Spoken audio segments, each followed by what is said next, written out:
Happy Saturday, everybody. I'm trying to get on the spaces. My phone will cooperate. If it will, then I will be on the spaces like I'm supposed to be. Not cooperating. So we'll just have to take other routes to force cooperation. Forced cooperation. There's a name for that. pTGC. Coercion? Is that the word?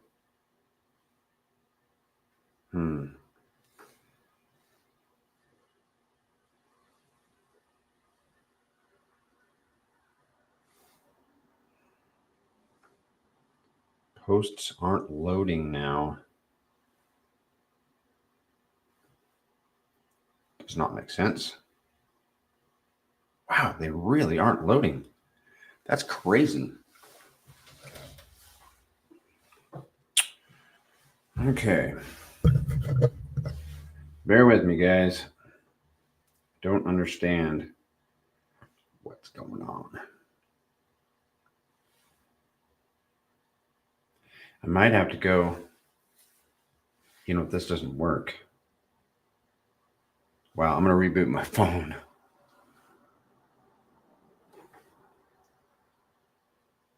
Yeah, that'll probably fix it. Yeah, how about these double-digit green candles, eh? Yeah. I think this is the real deal, too. I don't think this is one of those fake outs.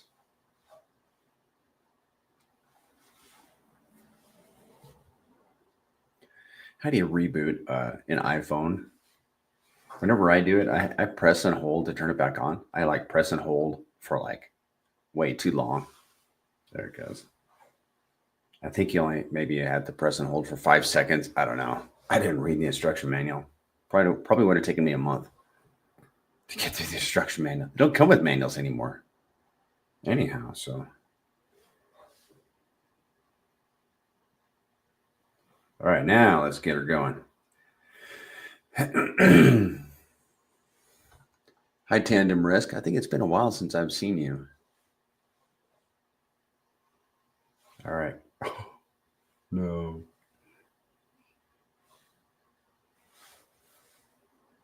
Okay.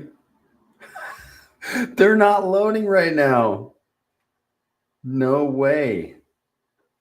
This is not even cool. I gotta send a message, guys, before I continue troubleshooting this.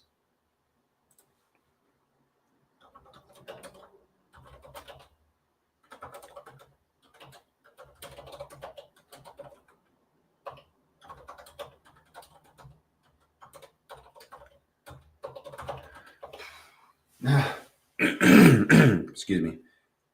Not a fun day to be having. Retry. Okay. Well, that didn't work. So I already rebooted. Who's got an idea what I could do to get this thing going? Let's see if my Telegram works.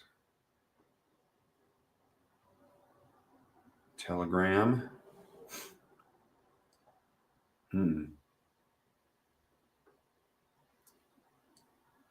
Whoa. Guys. This is really funky chicken, man. I don't have internet on my phone, which is really odd. I'm trying to think how I can work around this. It's not pulling up Telegram.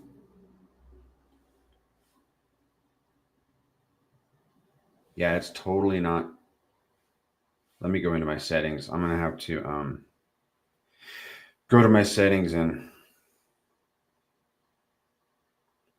see how I can fix it. This is not a fun day to be missing out. Well, probably what will happen is we'll get in, and then Zen will give us a recap if we missed anything.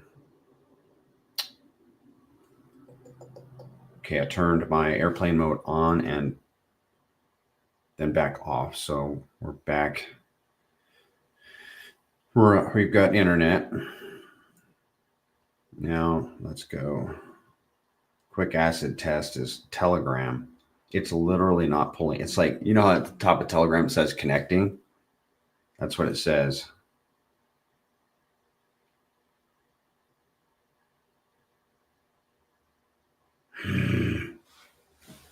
I think we're gonna have to jump into. I think everybody's gonna have to go in Spaces because I'm about to go to Spaces on my computer. So I think y'all are gonna have to go to the get off of my channel and go to the Spaces. I want to be there. I'm just gonna have to see. I'm gonna see if I can get in there on my computer. My phone is not connecting to the internet.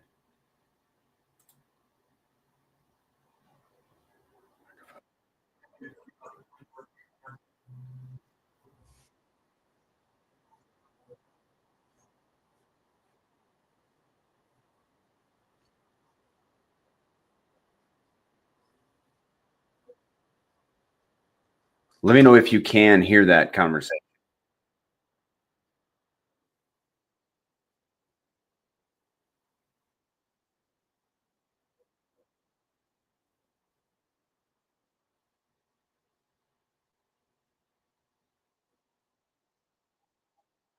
Sorry, guys. I apologize. Yeah, try reading it one more time.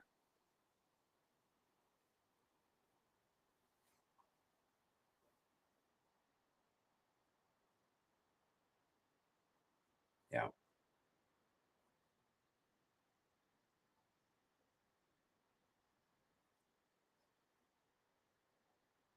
I didn't even think about that.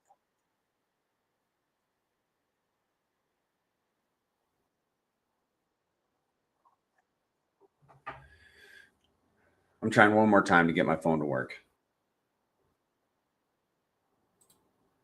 Yes, I can hear you. How's it going? I'm rebooting my phone an additional time. For whatever reason, I don't have internet on my phone. So I'm giving it one more shot and then I'm going to abandon it for this Spaces if it doesn't work.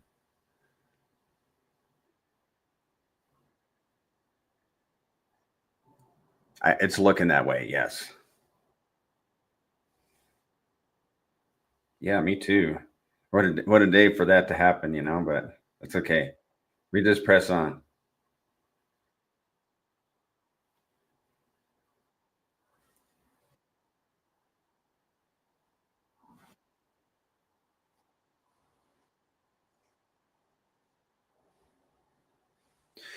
I have I have looked at the updates, but are you talking about anything recent or like earlier this week, Wednesday, Thursday-ish?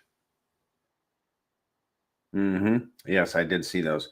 Okay, I got us pulled up on my phone. Give me just a second if you don't mind, so I can have my focus. And that way the people on YouTube can. I got it going, guys. I'm gonna mute myself. Sorry.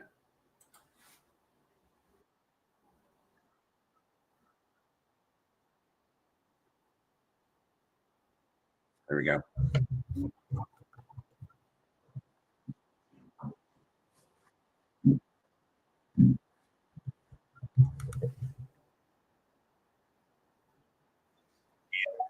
I know some people aren't in the bases and they're only in the spaces, so we also would like to go over at least once on the spaces. This week, made some updates to look into pTGC website. I think most of the updates were free, so even if you're not a subscriber to the site, you can use these new functions for free. I'm going to go over all the functions, even I think some that are behind paywalls that were added, but if does get stuff figured out, you can also probably follow along with Banana on his screen. If he gets his stuff uploaded on YouTube, it might be cool.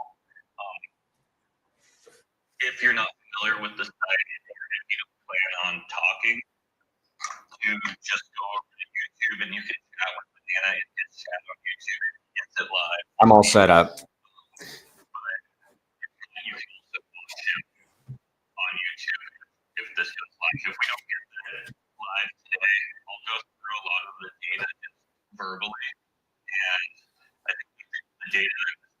implemented in the last week is super cool data. It Yeah. really lets you realize, it really shows you where PTGC is going. A lot of important data that I find very useful for the trajectory of where PTGC and UFO. Yeah, we're live on YouTube. We're set I'm now. gonna give Banana a few seconds on that data. If anyone has any other talking points until then that we want to go over, if it's and, the recent pump, or also his court case the 21st, what you think is going to happen there. If anyone has any ideas or just wants to make any predictions. Zen, can you hear me? I want to give Banana a few minutes to see if we can get this YouTube up.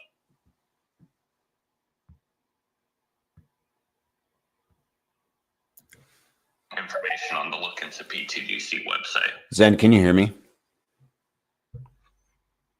Zen? I can hear me.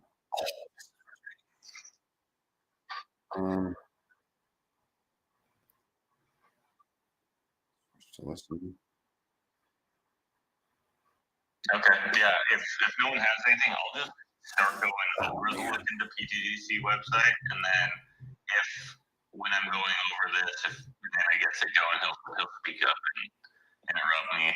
Also, while I'm going over this data, if anyone has any questions or comments on the data I'm going over, if you want me, I'm going to start. Zen, can you hear me? Yeah, I hear you. Okay, we're live on YouTube. Okay, cool. Yeah, so Banana, if you can pull up the Look into pTGC website on your end, that'd be sweet. I got it. We're looking at the homepage. Yeah, so for anyone listening, if you don't plan on coming up and commentating on the speaker board, it might be very, very helpful for you to just hop on over to Banana's YouTube, because he'll have visuals over there. And then you can also type in your questions or comments to Banana if you just want to, say something supportive like this looks awesome to help Banana's algorithm, or if you have a legitimate question or comment you want to add to the spaces, but you just don't feel comfortable coming up. Pretty much everything's welcome, but you will get some visuals over there. Banana, when I'm going through this, please chime in with any comments you have on this information. Okay. I'm going to start with some of the information that we've already had, but I'm just going to work my way down the screen.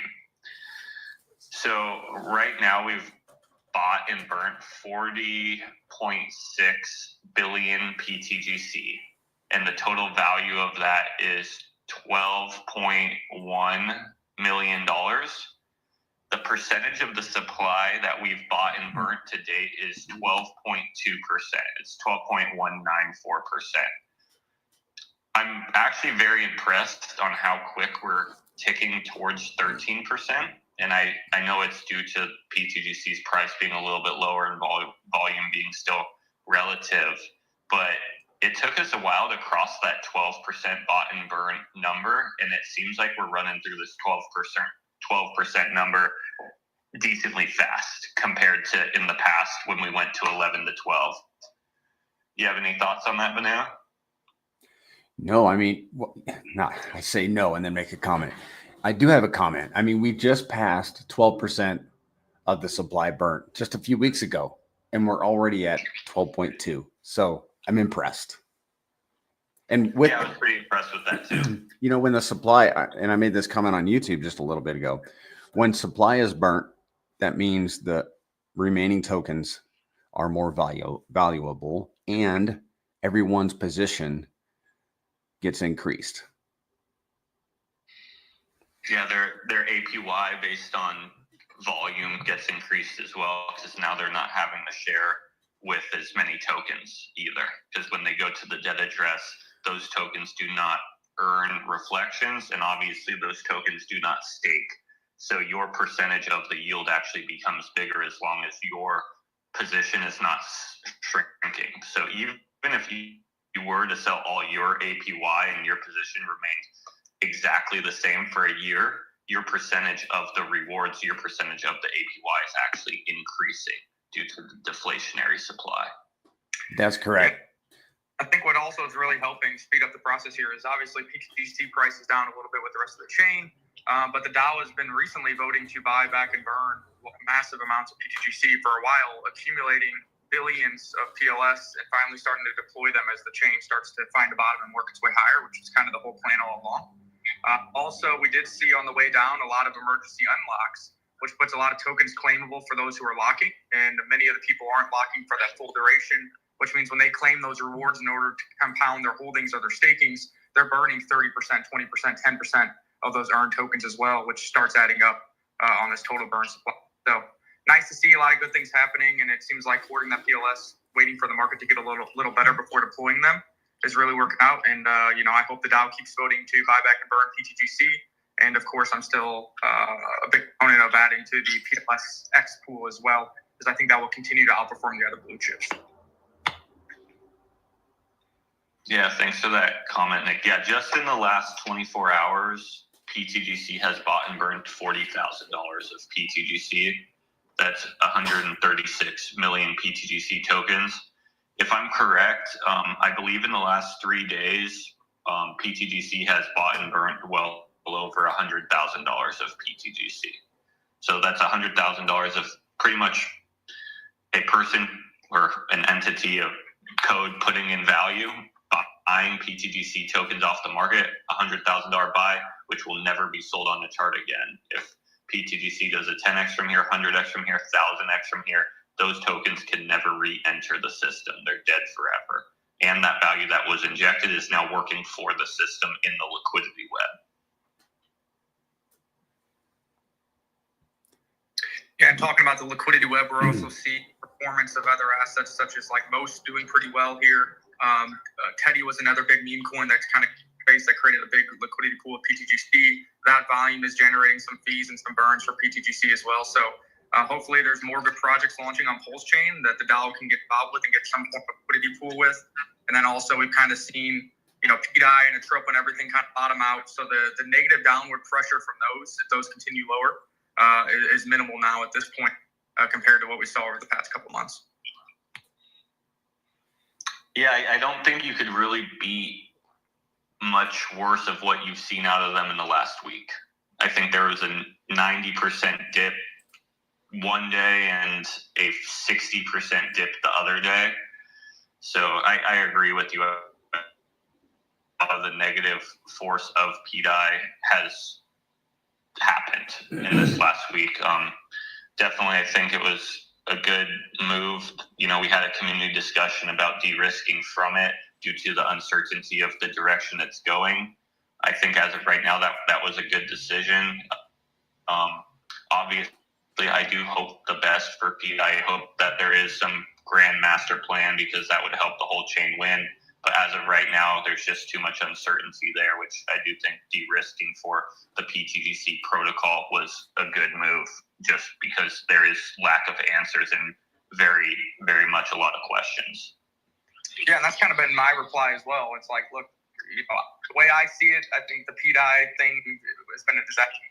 But I always tell the people, look, I'm rooting for it. I hope it pegs. It's really good for the chain, and it's also going to PC and UFO and some of these others that already have burnt liquidity assets. Yes, the community themselves de-risked and they pulled their own back LPs, but the projects still have burnt LP, which means, hey, if it does somehow peg, PTG still gets the benefit from all that volume, that massive liquidity pool, and the entire chain wins really big. But like you said, the downside risk, it's already down to 99%. That's already, that boat's already sailed. It's still producing a little bit of volume and fees across those pools, so that's great. So yeah, wish the best for them. Not something out for taken, but I think PTGC wins either way. And with PDI being a highly speculative thing in the last few weeks, and with 95% of the PulseChain community, I'm making up that percentage, fully convinced that it's not going anywhere, we had to de-risk. And I fully support that decision because imagine if we had not done that, and 95% of the community has already made up their mind that PDI is finished, makes us look really bad. And with how fast information can be passed around on the internet, Twitter and Telegram in particular, that would have been very, very risky for our community and the brand, our brand, to not de-risk. Yeah, I think one of the big one of the main parts of pTGC is we've followed a lot of the teachings and education of RH, and RH came out and specifically said pull LP from PI, right? And a lot of people speculated it's just a trick or whatever, but I think pTGC needs to be in the game to look into RH. They're not. Zan, fix your mic. I think it's just connection. Can you hear me better? Yeah, I think you're better now. Okay, I just brought my phone closer to my mouth. What a concept. Good call. I'm just saying that Richard, made some tweets saying to pull liquidity to pretty much de-risk. So I think the best move was to follow the founder of the blockchain and not look too much into, is this a trick? Is he not speaking through this Twitter? And, worst case scenario, if it is a trick or whatever, our DAO has good amounts of fund getting generated. We can always add that stuff back later if more information comes out and it becomes less risky.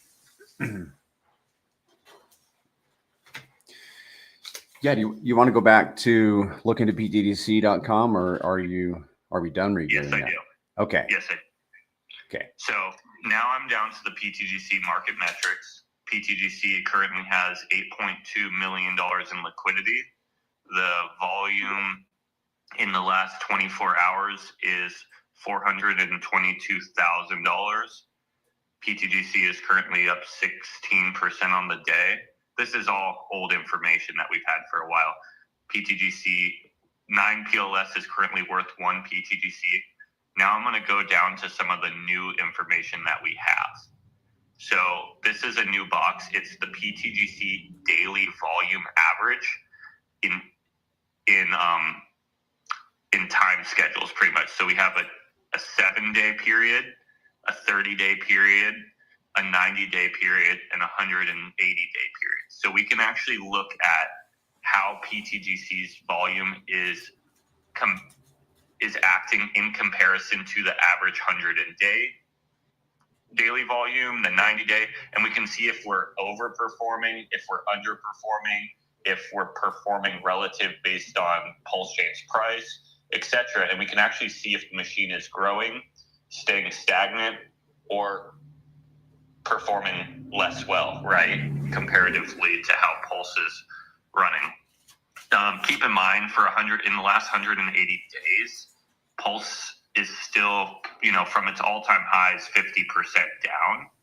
So naturally, the machine itself should be running 50% lower at these prices of PulseChain, if you get what I'm saying. Mm-hmm. Because a lot of our volume is generated from the market making of the arbitrage bots. It's mechanically driven. So if PulseChain's 50% down, that means pretty much most of our liquidity pools are 50% down as well. And that means market makers need to move less money to fix the price. And if market makers need to move less money to fix the price, that ultimately means we should be running at like 50% less volume, right? Does that make sense, Banana? Yes. Well, it's more like 70 to 80% down, but Okay, yeah. So we're probably like 70 to 80% down from the highs, or maybe a little less than that. But then on average, we're maybe 50% down, since these are average base. But when you go through these numbers, what this tells me is, even though the prices of the assets we're connected to are shrinking, the amount of daily volume that we're generating is actually pretty even. So our machine is still generating the same amount of daily volume, even with the prices of all of our assets being down 50% or so.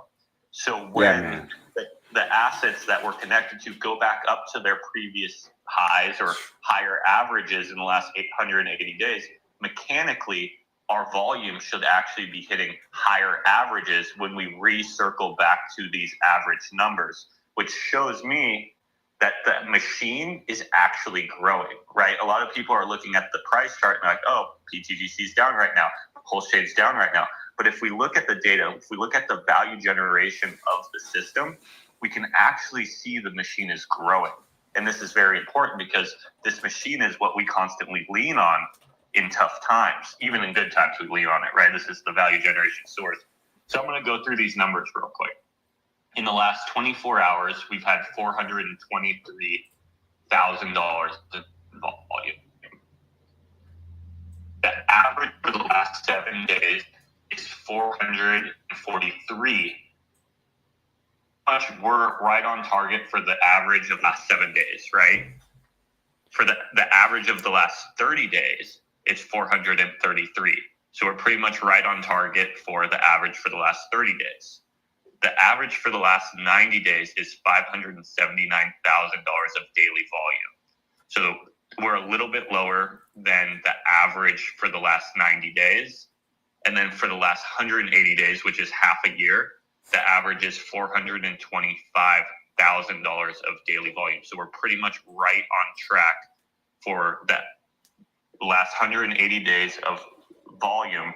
Our daily volume right now, even our 7-day volume, even our 30-day volume, even though in the last 30 days, PulseChain has technically went to its all-time lows, we are still hitting the exact same daily volume numbers that we have for the average of the last half a year. And this, this average is, $425,000. And if you break down $425,000, what that is $21,000 of value generation, right? So that's $2,000 of automatic pTGC buying burns happening daily. That's $2,000 of liquidity adds happening daily. That's $8,400 going to the DAO happening daily. That's $4,000 going to pTGC holders and $4,000 going to pTGC stakers. But we have to keep in mind, in the last year and a half, PulseChain hasn't even passed sacrifice rate. So all of this data that we have is based on a blockchain that isn't even at the going rate that 3 years, 4 years ago, whatever it is, everyone sacrificed for it. So what happens when the blockchain actually starts hitting some of the numbers that we predict it could hit? Is that a 2x over sac rate, 5x over sac rate, 10x over sacrifice? Well, what we've seen in the last year and a half, we've seen that the machine is growing. So even with the blockchain going down, we're still producing the same numbers with everything we're connected to a lot lower. Well, once those assets become a lot higher, mathematically, I see these numbers increasing greatly, is what this is telling me. And not only increasing because the assets we're connected to are increasing, but also increasing because the machine is becoming larger and larger and larger. Because that's the only way we're able to hold these averages, is because the machine is still growing behind the scenes, even though prices are going down.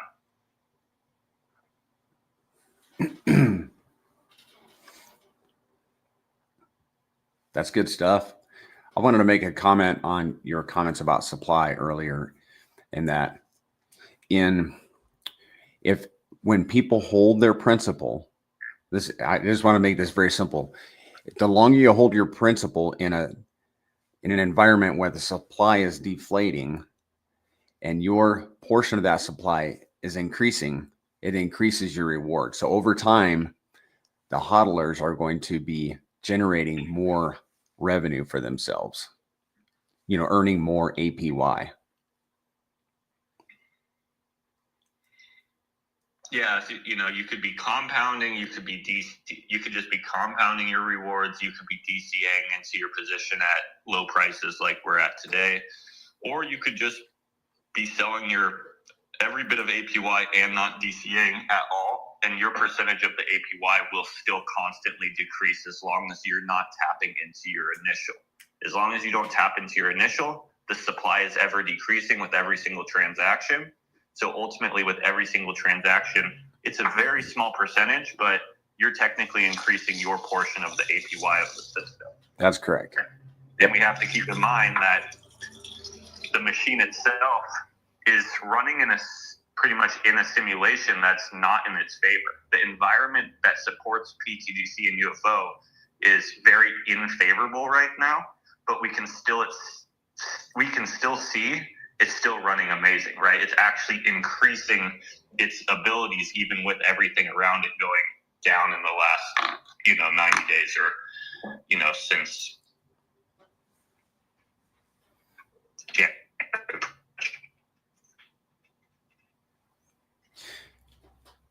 Yes.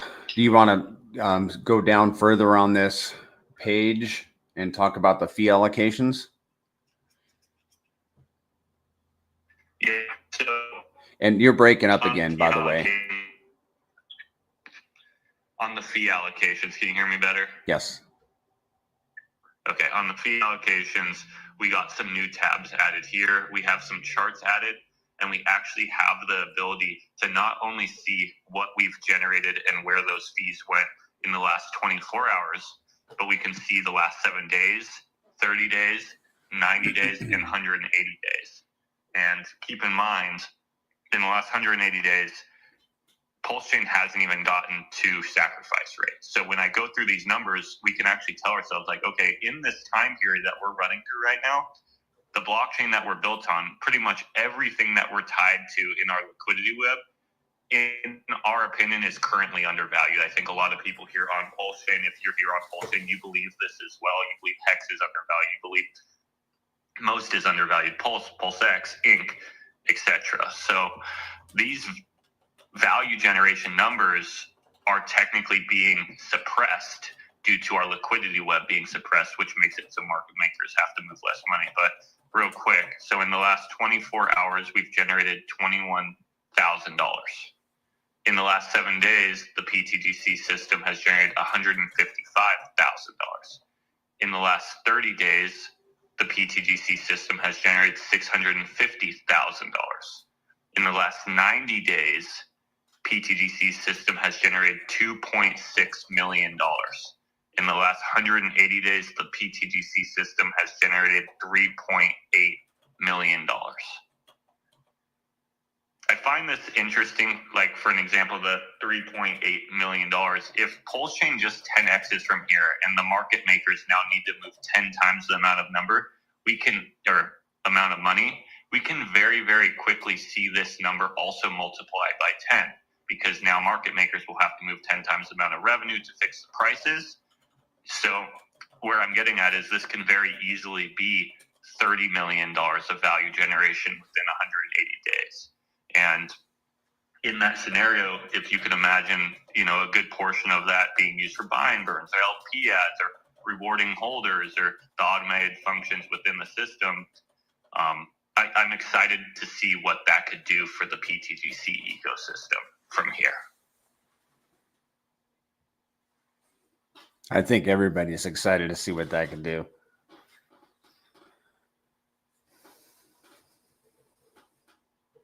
And then real quick I'm going to just go through the 180-day breakdown for pTGC. So in the last 180 days, that's $382,000 going to the automatic buy and burn.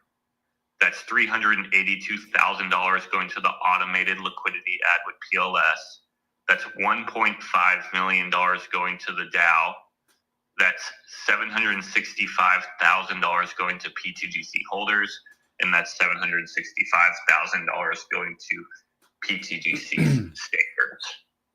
And as we were talking, Zen, I just realized for the viewers, you can click on these tabs and it'll break those down. That's really cool. Yeah, you can click every category, the 7-day, 30-day, and it shows you where that value generation went in that time period. That's brilliant. Yeah, super cool addition. One other thing, I don't know if you see the hide chart button or show chart button, and you can pop open the chart. Okay. Do you see that? Yes. And then if you click at the 180 days. Hold on a second. I think I hit, oh, there's the chart. I see the chart. And then it should pop open tabs where it says volume, fees, V1, V2 split, 7-day, 30-day, 90-day. Hit the 180 days and the fees button. I don't have an option to select. I mean, I see it, but it's not highlighted. I can click on the 7 days, but not the 180 days. Are you not logged in? Oh, yeah, that's probably it. Yeah, log in real quick if you can. All right.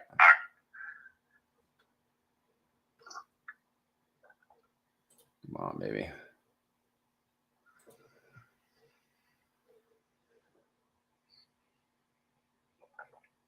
Hold on.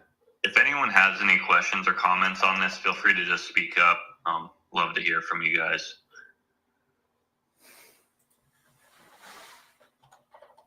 I have my screen zoomed in so that I can show people. And it's conflict. It's not showing me my login, so I got to pull up another screen, I think. Okay, you're fine. I'm just going to go through the data, and you can just chime in. So what's something cool that was added is now we're tracking the last 180 days of history, what the value was on each day, and the amount of valuation of fees, the value generated on each day too. So we can actually go back in history. I've got it now. Cool. We can go back in history and see, what were some of the largest value generation days. We can also compare that to like what PulseChain was doing on the day. So we can be like, okay, well, was this a high volume day for PulseChain? Why did we get these high volume days on these specific days?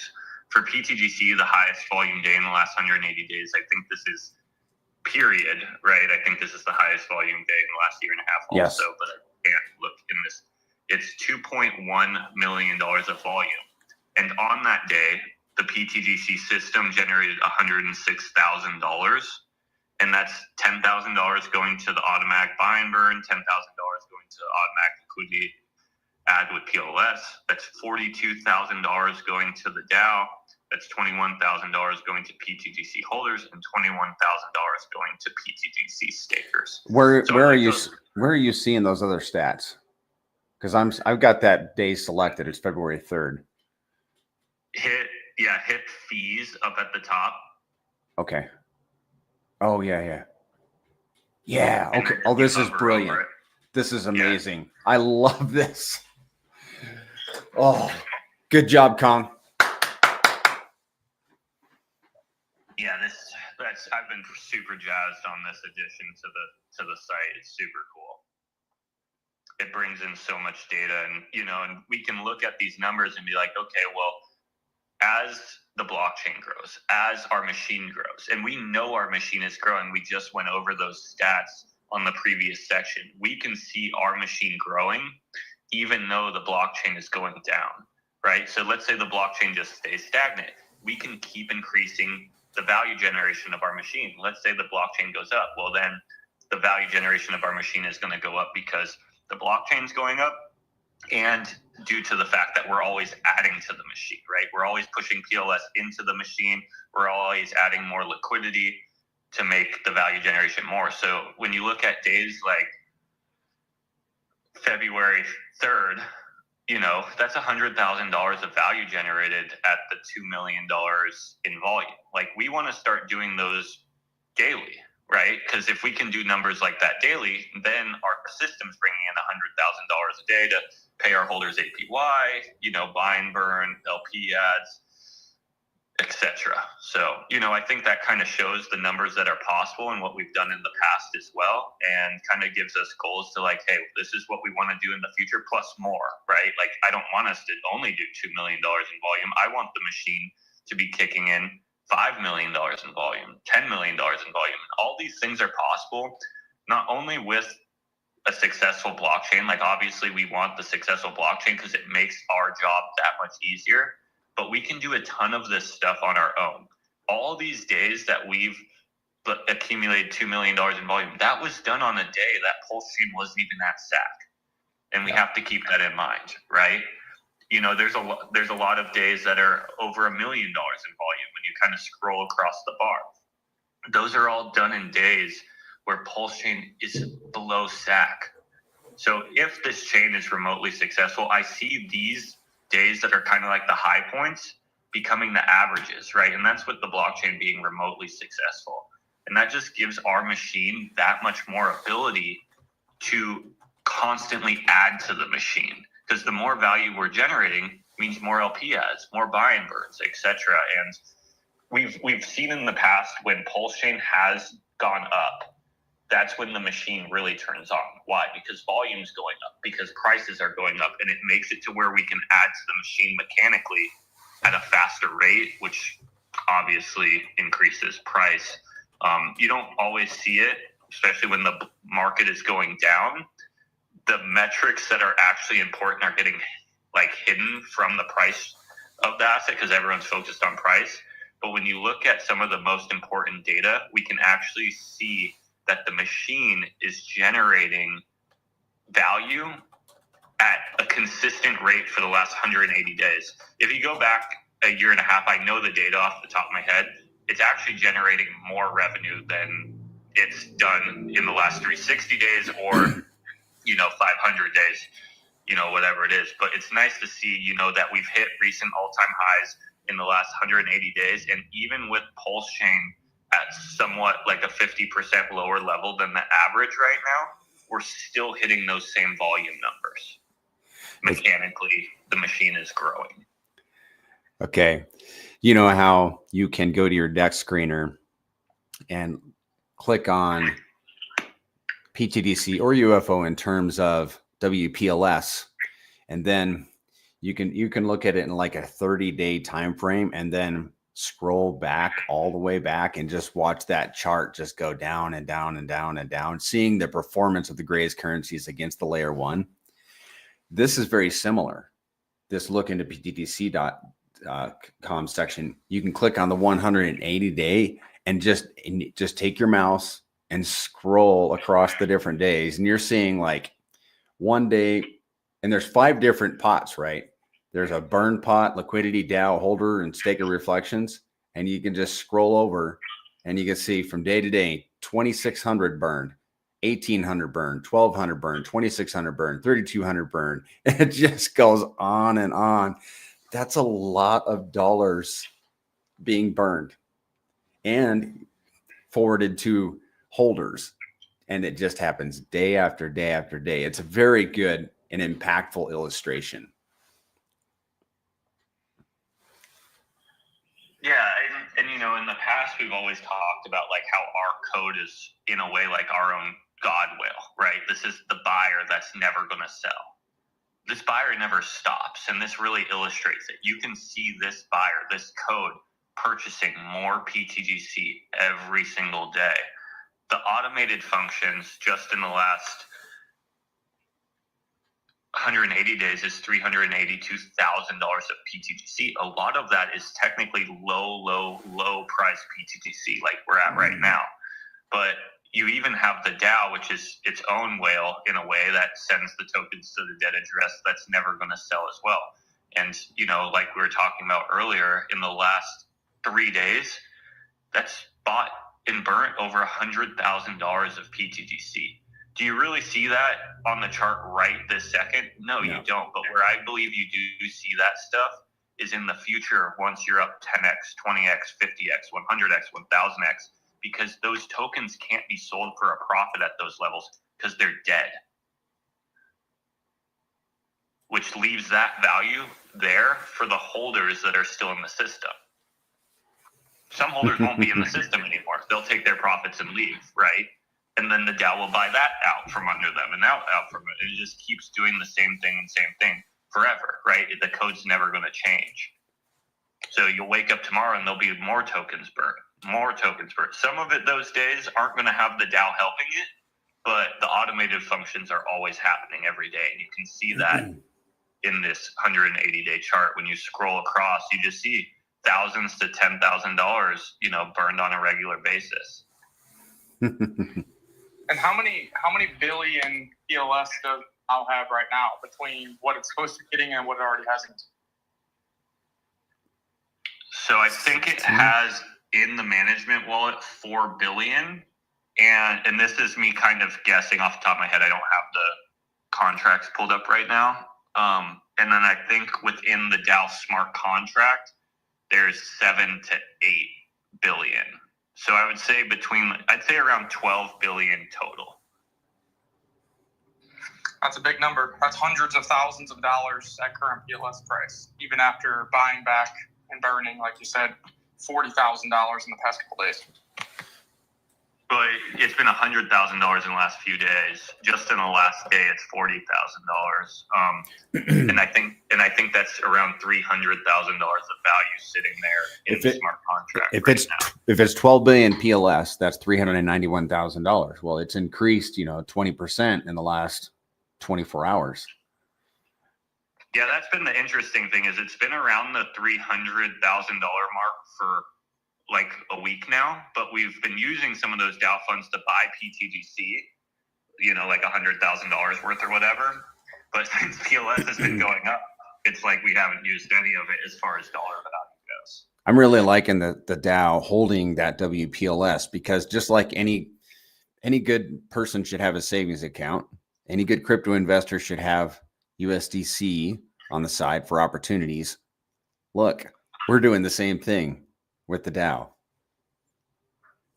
And it's been accumulated at the bottom, right? Like the fact that our machine has been just working for itself at the bottom of PulseChain, that gave us the ability to generate that revenue at the bottom of PulseChain, which obviously equaled quantity-wise more PLS. Well, as long as that PLS goes right back to the numbers they once were, let's say it goes back to 0.00008, well, that's $1 million right there. Mm-hmm. Yeah, those last Saturday spaces or the Saturday before, I was saying for every 10% move in PLS, the Dow is accruing $40,000 in economic power. And now we're seeing PLS start to move. And like you said, $100,000 of Dow funds has been used in the past couple of days, buyback and burns. Yet the balance, even at $12 billion, it's probably a little bit more than that, is worth $394,000 because PLS has done this 20-25% move up. Yeah, and just a couple of weeks ago, the Dow funds were worth about, I think, 341, and we've done some buy and burns since, and now it's worth $394,000 still.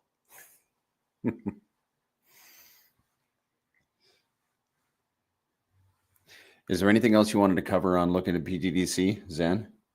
Yeah, I wanted to run through UFOs real quick as well. Okay, and I'll run quick, and if anyone has any questions or comments, feel free to come up. I definitely want to move the conversation to less data and just more conversation. But let me run through UFO real quick, just because we're on it, and then we'll move on from there. So UFO is at 8%. You're breaking up again. Most recently, we passed 8%. Can you hear me better? Yes. Okay. Sorry. So UFO has bought and burned 8% of its supply, I think a week or so ago. Now it's pretty much at 8.1% bought and burned. The total value of that is $1.5 million. UFO in the last 24 hours has bought and burnt $1.1 thousand, so $1,100. The total liquidity of UFO is $7.6 million. The total volume in the last 24 hours is $129,000. UFO is currently up 15% on the day. The volume for today is 130,000. The average for the last 7 days is 130,000. The average for the last 30 days is 230,000. The average for the last 90 days is 348,000. And the average for the last 180 days is 174,000. So UFO is operating pretty much similar to the market. So as the market has came down a little bit, the volume has been a little bit lower. I do believe after PulseChain starts moving back up due to UFO's volume being majority mechanically driven by its farm, these numbers should increase quite nicely as well. But I'm going to speed through. I'm going to just go to the 180 days of UFO. In the last 180 days, UFO has generated over $4 million in value. That's $2 million going to LP providers. That's $674,000 of UFO buy and burns. That's $674,000 to UFO holders. So you can just hold UFO and earn UFO. You do not have to participate in the farm.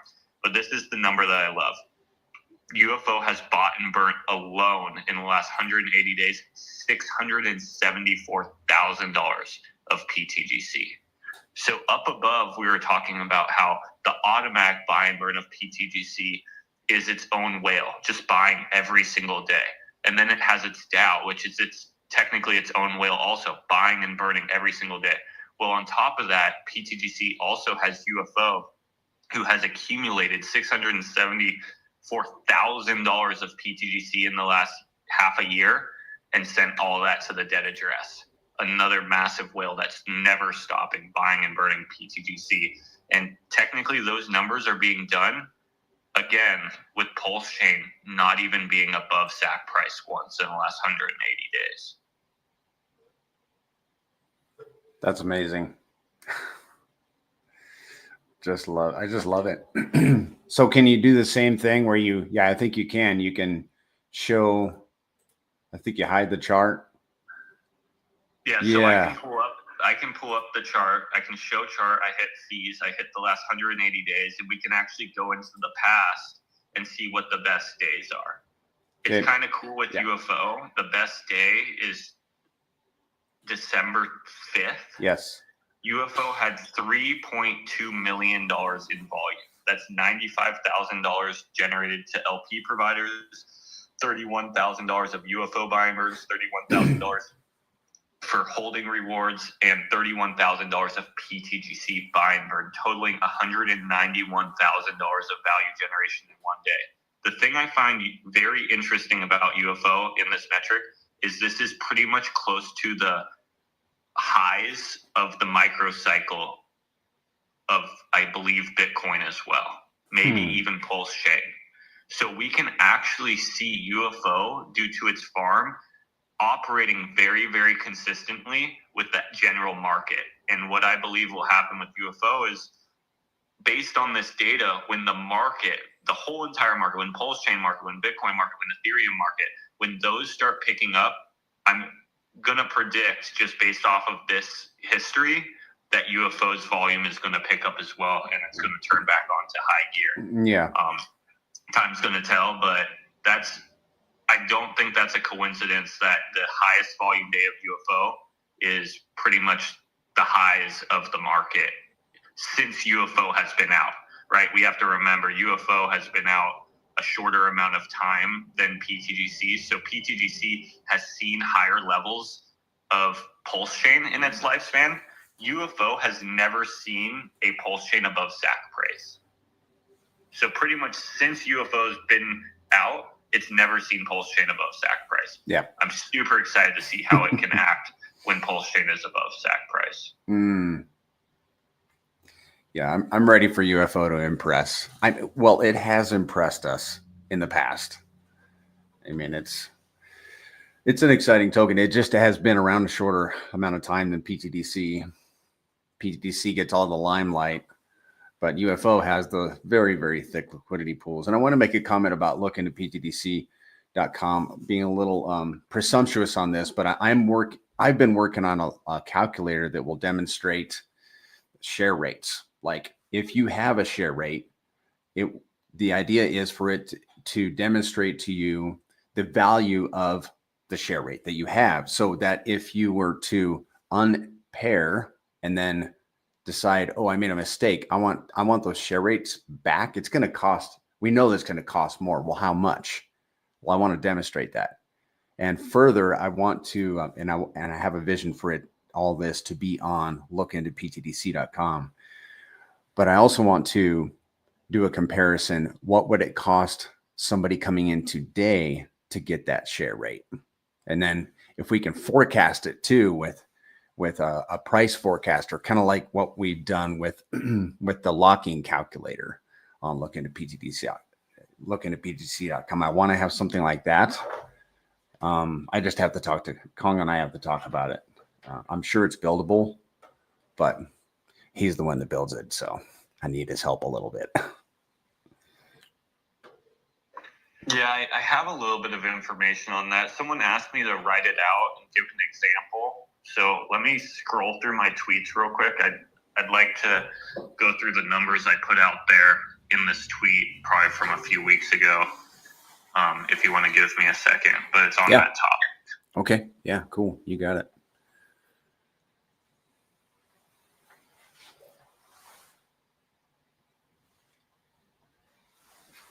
Does anyone else care to come up and make a quick comment? Well, I'll just hold tight.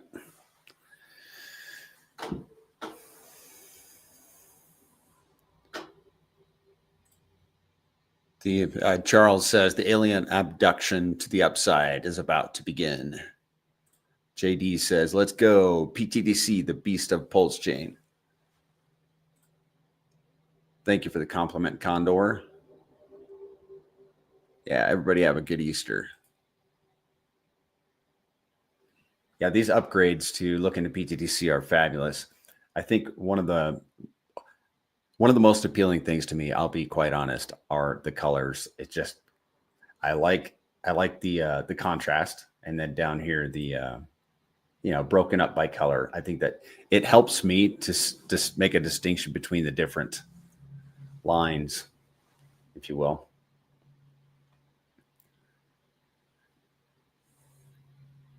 Looks like we have two different calculators up here.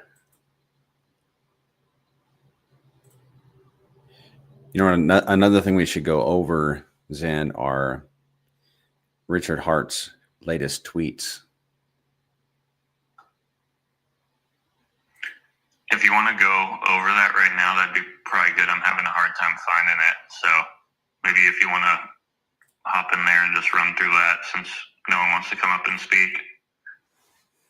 Okay. Which is not to preclude somebody from speaking. You absolutely may. I got to pull up Twitter. And then share my screen.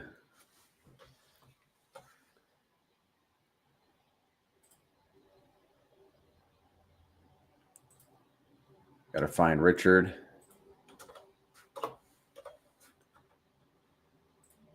I'm surprised, actually. People are so quiet today. It's okay. It is what it is.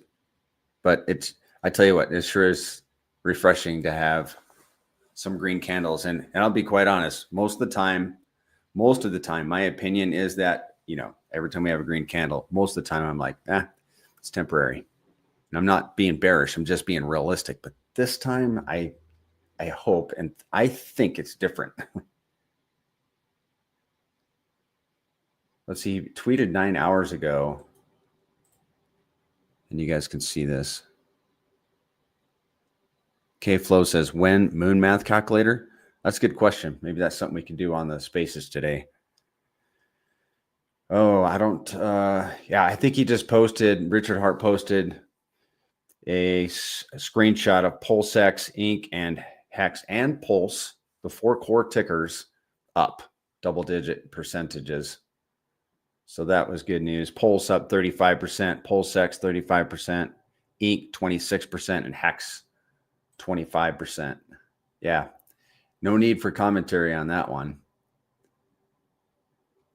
And let's see.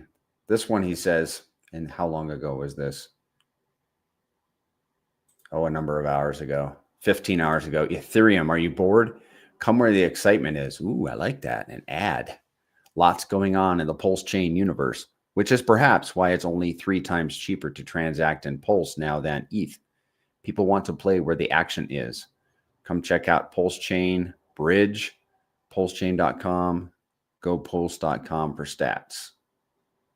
Well, we'll give that a heart. And then, of course, April 16th, PI Cancer may be coming to an end 22 hours ago. I think everybody's probably read that. Someone ran the fire function on the ESM module. I don't want to bring up all the drama. Yeah, I think that's it for Richard Hart's Twitters. There's not much there for Rich. Yeah. I found it, Banana. So I can run through the bulletin points now if you want. Yes, please. Okay. I'm going to just kind of read through the tweet and then we can obviously talk more in depth about it.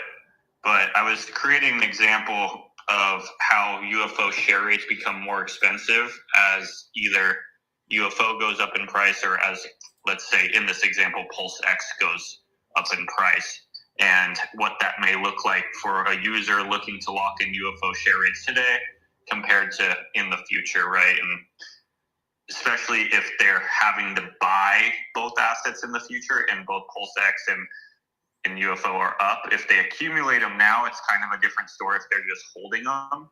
But in this example, I'm kind of comparing it to a user maybe that comes in a few months from now or something like that.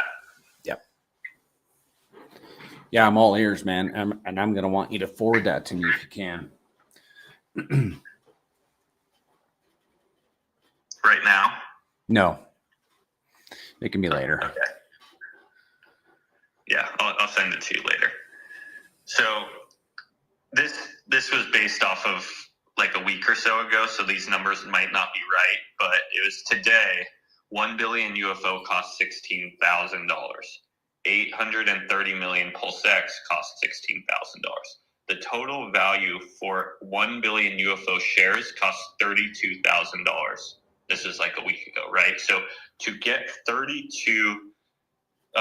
1 billion UFO shares, what it cost on this day was $32,000. So then what I was doing was scenario number 1, UFO increases 10x, PulseX increases 5x, right? Yes. So that means 1 billion UFO shares cost $160,000. What that was a 10x to 16,000, right? And then 1.6 billion PulseX cost $160,000 because PulseX only did a 5x. So you actually need 2 times the amount of PulseX to get those same amount of UFO shares. Does that make sense? Yes. So what are the two numbers, the two values, dollar values, again, to contrast? So it's with V2 liquidity, it's always similar, right? Yeah. It's always, so if it's $160,000 of UFO, you have to also come up with $160,000 of the RH ticker, right? Because you have to have even both sides. Even if the asset like PulseX didn't do a 10x like Pulse or like UFO, that means now you have to come up with twice as much PulseX to lock in those UFO shares. You get what I'm saying? Yeah. So would that be 25% more value that you have to bring to get those shares? Well, what it equals is 10x the value you have to bring in. If UFO 10x's, you now need to bring in 10 times the amount of money to get the UFO shares. So the total value for 1 billion UFO shares at this scenario 1 price is $320,000 instead of $32,000. Oh, right. Yes, and that's what I'm trying to demonstrate with this calculator idea that I have. Yeah, and then I wrote, you still need 1 billion UFO, but it now costs 10 times the amount. So from $160,000, which once was $16,000, you need twice as much PLSX, 1.6 billion versus the 830 million, which also costs 10 times more due to the price only 5xing of PulseX. You need twice as much PulseX now to lock in the 1 billion UFO shares. The total cost for 1 billion UFO shares jumps from $32,000 to $320,000 with UFO doing a 10x.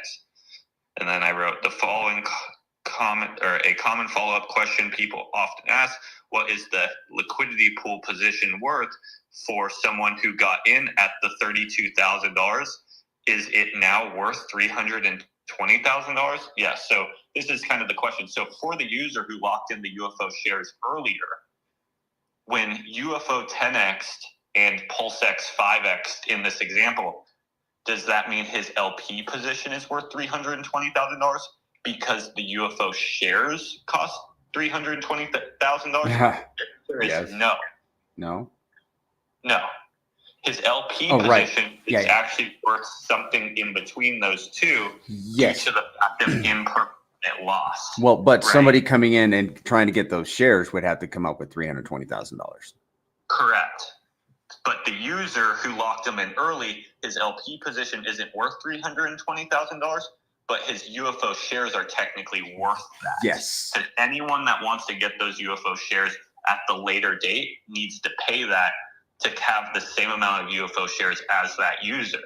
But if the user wants to close that LP position down, he's not going to get $320,000 because the value he has in that LP pool isn't worth that. Just his Correct. UFO shares are worth that. Correct. So if you And that's what incentivizes users to remain in the UFO farms, because they realize, or they don't realize, a lot of them know because they've been studying the system, that their UFO shares are actually worth more than the value of the LP position itself. yes, And when you give up the LP position, yeah, you're getting your value back, but you're also giving up a higher valued UFO share rate. yeah, that's the risk of unpairing your UFO. So, yeah. Yeah, so I'll send you that tweet if you want to kind of read through it, and you can also I read that one actually. I remember it, but yeah, please forward it because I don't know why I got engaged in that thought process this week. But I want to demonstrate all that in I want it to be demonstrated in an interactive like calculator on Look Into, so people can see the value of those UFO shares.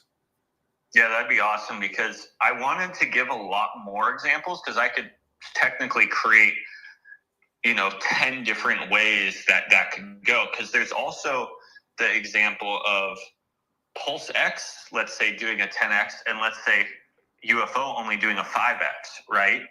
Well, Yep. Now for you to get the 1 billion UFO shares, you only would need 5x $16,000, and you would actually need half the amount of PulseX, because PulseX did the 10x. So in that example, you technically need 5x and 5x to get those same amount of UFO shares. So it might have been a better opportunity to not LP them and wait for the RH ticker to become more expensive and then LP them at that point, right? Yes. So there's a lot of different ways to play it. And I do think a calculator would really simulate those events for users and help them make, the best decision for themselves. Yeah, and it'd be cool to have to be able to plug in your wallet address, and for the blockchain for the calculator to read your holdings, your LP, and then it could tell you, okay, PulseX has ran up against your UFO. Now, if you were to unpair, you could repair right away and have more higher share rate. Uh-huh. That would be very valuable for holders to have, because that's something I got to remember to keep an eye on, is these paired assets, and trying not to miss an opportunity to increase my share rates, because as the paired assets, if they have a run up against UFO, then we will have more UFO in that LP. And if there's more UFO, then we could unpair and repair and get the higher share rate, because the share rate is dependent on or determined by the amount of UFO. Yeah. Yeah. Good stuff.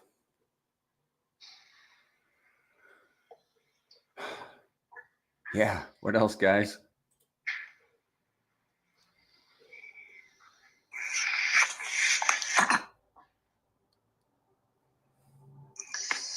I was snoring over here freaking. No, I'm just playing. I was going to say, how can you be snoring during time like this? Dude, half these conversations, man, is just like the eyes glaze over, man. I'm just like, It's your turn now, Mando. price go up. Price go up. Oh, wow. Beautiful little bird. Squirrel. I'm just being a hater, man. I'm sorry. You don't do a very good job at it.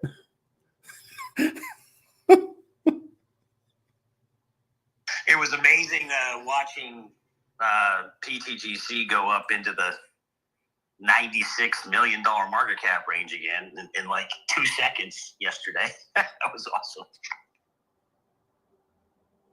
Run that by me again. So just last night when we had the big PDI, just demolished PDI scenario, people were selling back into the cores, and then Richard made the tweet, and obviously PulseChain started to move very, very nicely. And then pTGC last night, I mean, I when I looked, we were going upward of almost 100 million market cap again in a very short amount of time yesterday. Oh, you're right. Yeah. I'm looking at the 1 hour chart now. Yeah, beautiful. I missed that.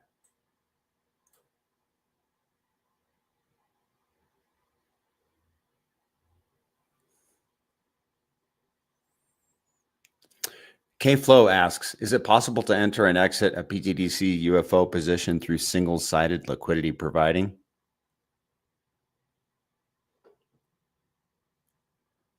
No, it's not.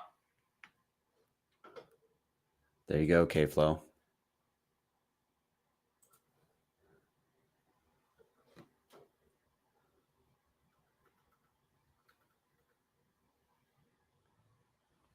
Well, technically they possibly can, but Yeah, I you was would going have to say, Coach, like why couldn't Well, it outside of the tax? Well, you can't do it on V3, but you can actually do if you did just paired it with a stable. That's technically kind of like selling out your position. You can actually do that way, but you can't do it like on the V3 go into like die or something like that. You can't do that. Yeah, that's not a single-sided position though. That's V2. Right? Like if you're having to pair it with something else, that's not a single-sided position. Yeah, maybe I just misinterpret the question, but Yeah, on that topic, guys, you want to make sure you do your pairing, your UFO pairing on PulseTGC.com or whatever dApp you're using at the time. Otherwise, you'll forfeit rewards.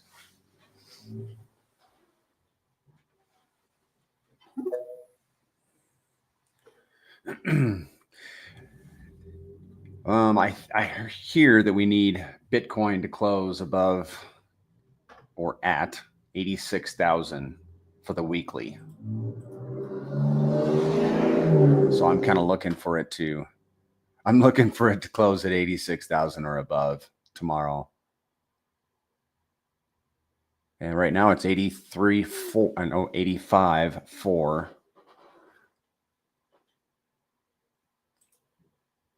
It can definitely move into next week, as long as it doesn't downturn.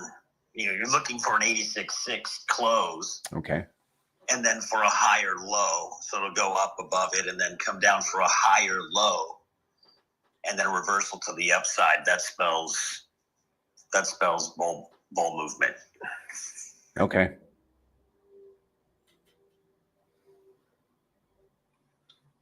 Hey, good morning, everybody. Good morning. I had a buy and burn hypothetical I wanted to pass through the group.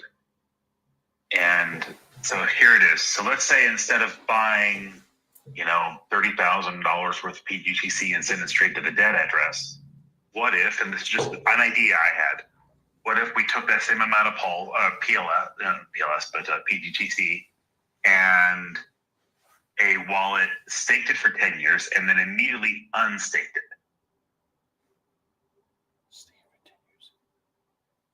So let's say you take that $30,000 worth of pTGC, you stake it for 10 years, then you immediately unstake it. So you're in doing that, it's almost a different way of buying and burning, but rewarding the locking holders at the same time.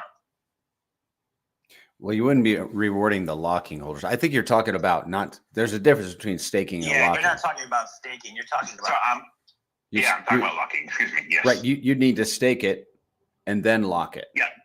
Yeah. Stake it, then lock it for 10 years and then dump it. And then immediately end stake it. Thereby sending a bunch to the burn address and then sending the rest in depending on their share rate and whatever to the other lockers. That's very interesting. What do you think about that, Zen? I think an idea like that in moderation could be fun, just as not so much on the burning side of it, right? But to incentivize locking to an extent and maybe boost up some of the locking rewards. Some of the people locking are obviously locked for 10 years, so they'll get the full portion of their rewards. But a good portion of people are only locked 90 days, so they would only get half of their rewards, and then they would then obviously burn the other half. And that's what he's talking about as far as, we'd also be helping the burn while also incentivizing locking and rewarding lockers as well. I definitely think we shouldn't do it like all the time. I think if we were to do that strategy, it would be like a once in a while thing as just a reward to people who are locking, and to kind of just evenly spread that funds out to people who are locking. We would have to, the hard part about it is it's only taking 30% when you early end lock. So you would then have to kind of lock it and lock it, lock it and lock it, lock it and lock it, lock it and lock it to really eat at that number to really spread the funds out. You know what I mean? I don't like the idea at all. Okay. It's something that went through my head. I'm like, how do we do a different burn where reward holders? But yeah, if it doesn't work, it doesn't work. It would reward holders, but then the DAO would be holding PTGC. Would be rewarding lockers. It would be rewarding yes, lockers. sorry, lockers. But it would be rewarding holders in the sense that it is burning supply also. No, I'm sorry, it's not. I take that back. Yeah. No, it would be. It would be a portion of that would go to the burn address. Oh, true. And then the other portion would go towards the people who are locking. Yes. The people that aren't 100% locked, yes, when they claim their tokens, the rest would go toward the dead address. Yes. So my question would be, right, lockers are already holders, they're already stakers, and they're already lockers. Yeah. Why should they get kind of a stipend that the DAO actually does to just dump more rewards on them? Yeah. Which makes the system feel like it's being gamed for a group of people. Mm-hmm. Yep, that is the downside. I mean, you could say that is a positive side if you're trying to incentivize people locking. Would never recommend something like that. Okay. That's just me personally. No, I get it. I do too. I just had the idea because I was looking at what Richard had done with these big blocks, and I'm thinking, maybe at some point he's going to really end stake some of these things and just drop a big gift on everyone else. No, it's an idea, and it was worth talking through. Absolutely. It's actually a great idea. It might sound weird that I just said that. It's a great idea and one we haven't heard before. It's just my knee-jerk reaction is it cheapens the feel for some reason to me. It just makes it feel like every other damn thing out there. Yeah, we don't want to create. The rewards aren't evenly spread. They're spread to the people who are locking and long-term locking most.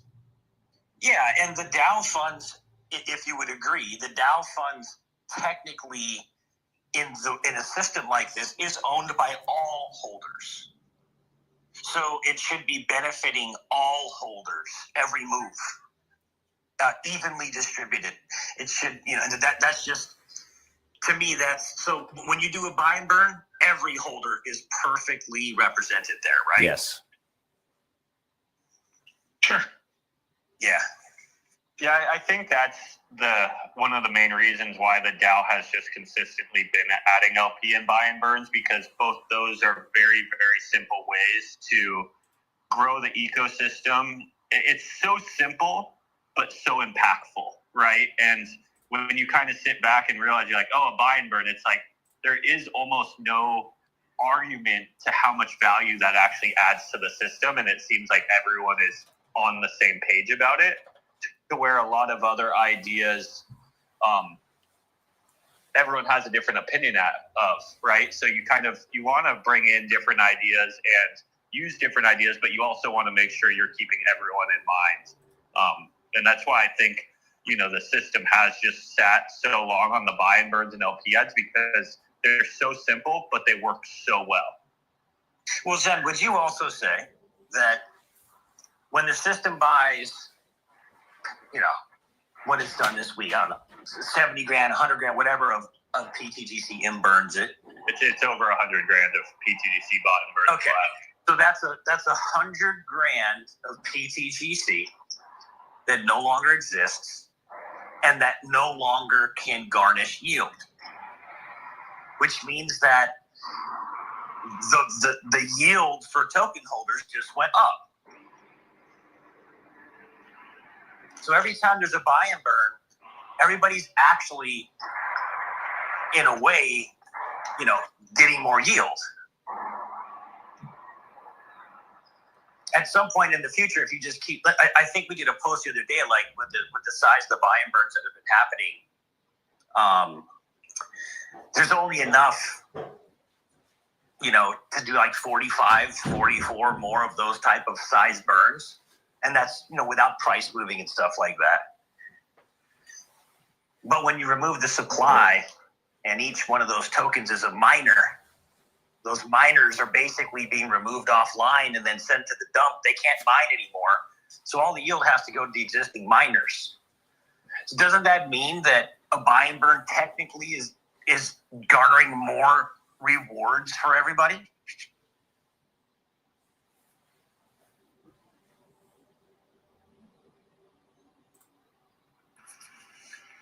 Absolutely.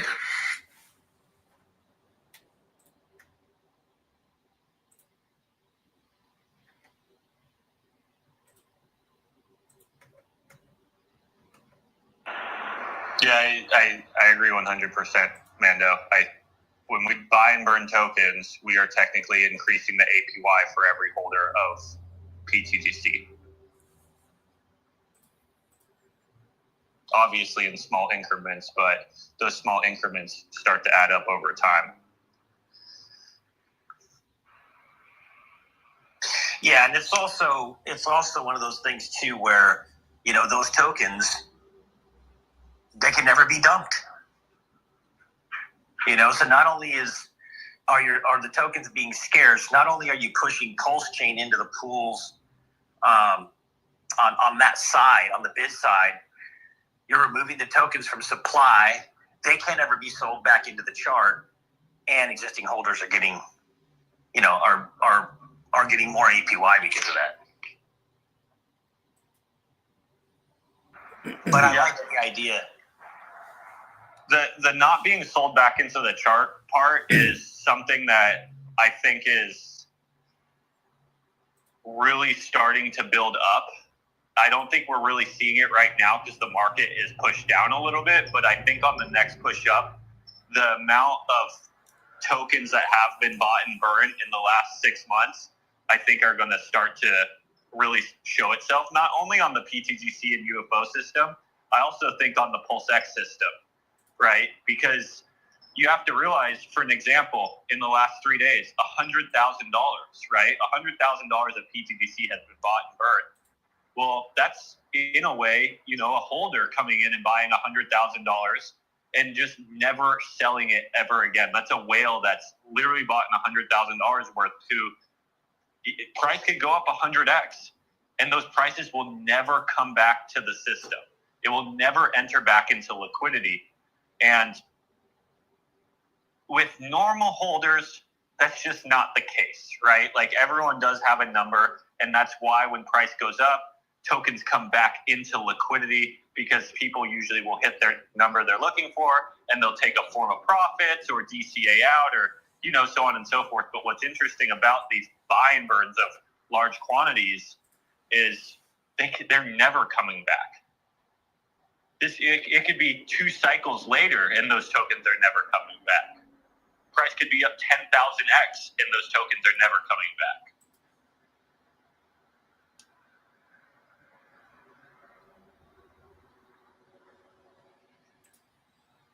Time will really tell what that impact is, but when you look at real assets in the real world that are scarce, right? And I'm comparing it to some of the biggest assets in the world that have actually had enough time to evolve. You know, you look at gold, you look at property, you can even look at Bitcoin, right? They all are considered to have value due to scarcity, but they all are in a way still inflationary, right? Like Bitcoin is still inflationary in a way. Gold is technically inflationary in a way. They're mining more gold every day. Land, technically there's a set amount of land, but we've yet to access all of it even remotely as far as sold property goes. And they keep just building inland and inland and inland, and they can build higher and higher and higher on the coast. So like even if you said like valuable coastal land, like in good environments, like that I would say has probably the most scarcity, and that's why that has the most value, and that's why that value has gone up the most, appreciated the most. But I can't really put my thumb on an actually hyper deflationary asset that has had, like, let's use 8 years to actually appreciate in price, and what that actually does to price over time, right? Like we have a lot of data to go off of with PulseX or pTGC, right? We have a lot of data. We have a year and a half, but we don't have 10 years of data. And I'm very excited to see what assets like this, you know, for the people locking out 10 years, what that actually equals. Because we've seen that it just buys and burns itself with very minimal human interaction, but just with the market doing what the market does, the utility, it eats away at that supply very rapidly. I think we've been burning 0.1% a week for the last 2 weeks, if I'm correct. Obviously, we're buying and burning at a little bit of a faster rate right now, but if, let's say for fun, we just use that number, well, that's 1% every 10 weeks.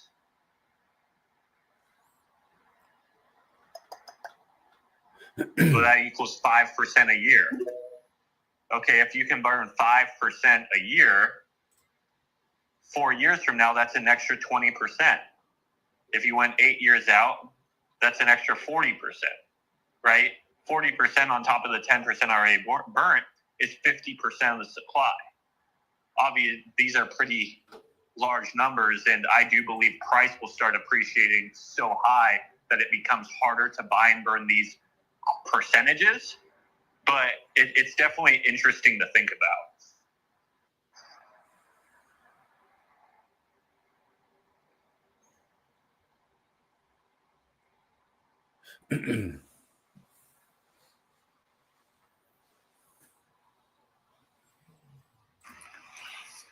Hey, good morning, Zen. What's the website looking like? When's the new website due to come out? I think we're still a little bit out. I don't really want to give that much of a timeline, but I would assume a month or two.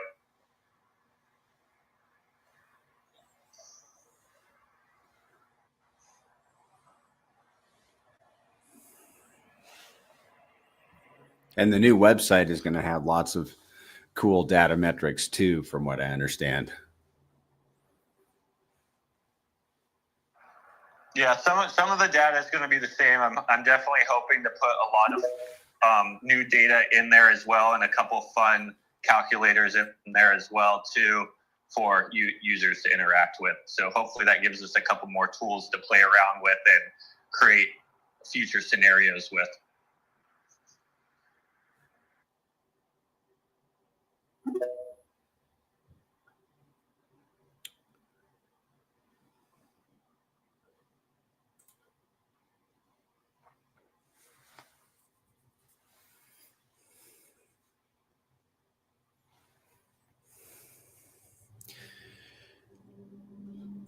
Who cares to come up and make some comments?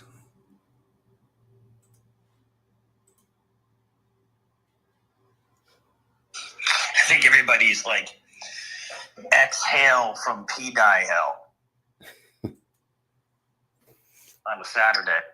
So I think the other thing is too, it is a holiday, but I think a lot of people now are saying on their feeds when Richard Hart posting the green on all the tickers, that's been kind of a close to a top indicator recently. So I think people are just kind of hesitant to get super bullish here, kind of giving him the effect of, hey, you're picking tops here. So we'll see. At some point, the low is going to be in here on PulseChain. We're going to continue to work up and to the right, and people are going to be left behind. And I think that time is coming very soon. I think the 21st, obviously Monday, Tuesday is a big day to see what goes on with the SEC case.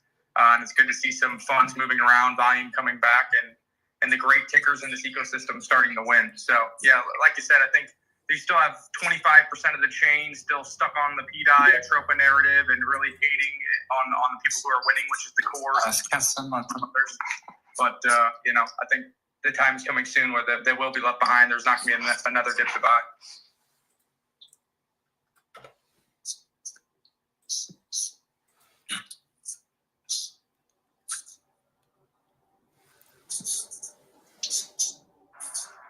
Hey, MGT, your mic's live.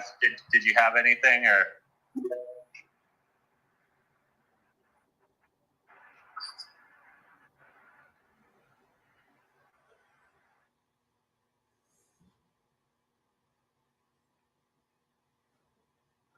Yeah, I think it's interesting. P-die, kind of did its thing here last night. Really went into shit mode, and then, we've got the same evening we got PulseChain pumping and Richard tweeting, and we're 2 days out from this dismissal situation here. The timing is the timing. Good afternoon, guys. Sorry, I think it was glitching out on me. It was saying that I was a listener, and then I think my mic was live, so apologies. How's it going, guys? How are we feeling? Good. Feeling pretty damn good. Yeah, I think we've seen this kind of movement, obviously, of certain funds, blah, blah, blah. But the big thing for me is, like, surely the cutoff for the date is now, given the Easter holidays. I'm not sure how it works in the US, but I'm pretty sure Good Friday and I forget the Monday. Excuse me, but usually it's a bank holiday here in Europe.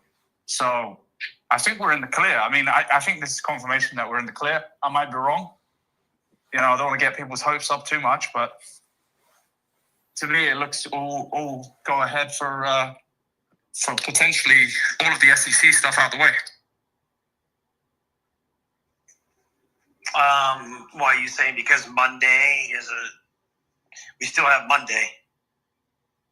Yeah, but correct me if I'm wrong. Is Monday a bank, like a holiday for you guys in the US? That is correct.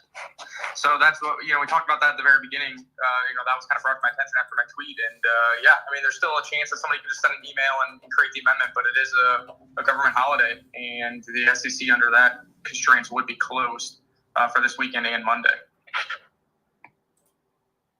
I don't want to get too bullish. Obviously, everyone's kind of on their toes, and they're just kind of, feeling a bit like they don't want to get it wrong. They see what Nuclear Herb says, see what the community says, Grok says, all that bollocks. But it's kind of one of those things where it's just like, if we're out of the clear on this, I think that we might see decent rotation. I think people will start coming back in. We've seen some big whales kind of capitulate a little bit, mainly because of the PDI stuff, maybe because of the SEC stuff ongoing. But if we get that out of the way, we can really move ahead and get very bullish.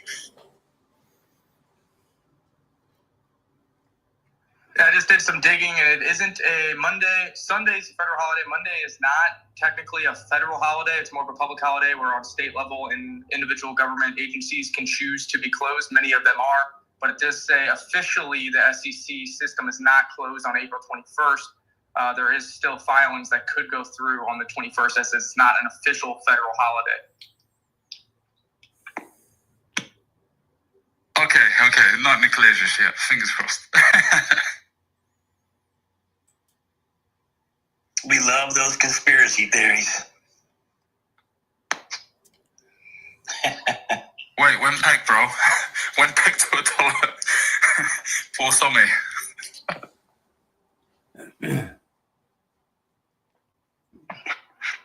Yeah, I love the conspiracy theories, but especially in crypto and all markets, really, speculation kind of drives the eager cat to get in positions and starts the ball rolling and gains momentum. So I'm not going to hate on any speculation for sure on the chain. It all produces volume, which burns PLS, burns PLSX, and of course burns pTGC. So I'm all about speculation. That's also how you get into early positions. It is kind of disappointing that it isn't technically a federal holiday, and the SEC will be open for filings on April 21st. So we'll see what happens. Will they ruin Easter Sunday and Monday for all the U.S. citizens and for everybody on PulseChain? That would be a disaster. I mean, honestly, if they amend it, what changes? Nothing really. Just keeps prolonging this narrative and keeps prolonging the kind of quote unquote silence from Richard Hart. I really believe that Richard Hart will come back and do live shows and be more active again once this is all cleared over. And you're not going to get Interpol clearing either until the SEC stuff is resolved. So, it's really just like the Ripple effect where, Ripple just had that just overhangs on your name. It overhangs on a part of the ecosystem, and it allows the haters, the people who never have been in PulseChain or haven't come to PulseChain, to just have that talking point of, well, he's being investigated by SEC and Interpol. Once that talking point is gone, they don't have that crush to lean on, and they don't have that talking point to kind of misguide new and current users of the crypto market, which definitely helps alleviate some of the hate on PulseChain and allows some new influence, in my opinion. Yeah, for sure.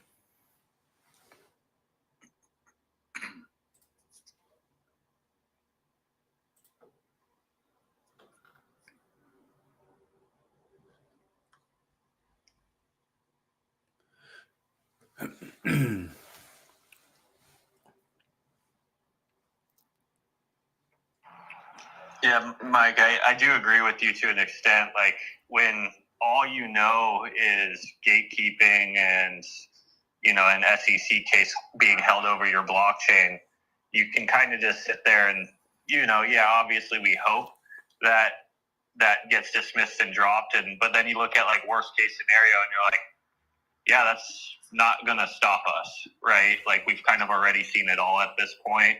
And when you're born into like that chaotic environment of just being suppressed or gatekept or attacked, whatever you want to call it, it kind of, it just creates a scenario where you don't really see what the negative answer could do to impact the chain much worse, right? So it's like, okay, when you're at the bottom, you only have up to go.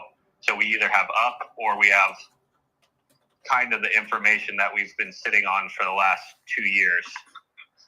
Well, I agree with Nick with the streaming. It would be nice for him to come back streaming. Obviously, the SEC thing's not the end all be all. We still got the Interpol FUD, but I mean, look at Uniswap, look at XRP, look at all this.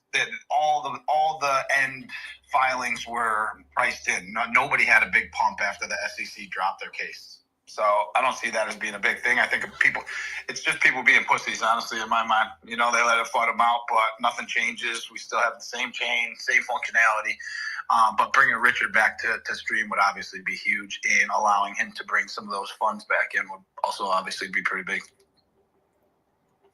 Yeah, I would say PulseChain in general has seen, like, after the first dismissal, like, we were probably one of the only things that actually ever gotten, like, a decent pump off of a dismissal like that, right? Yep.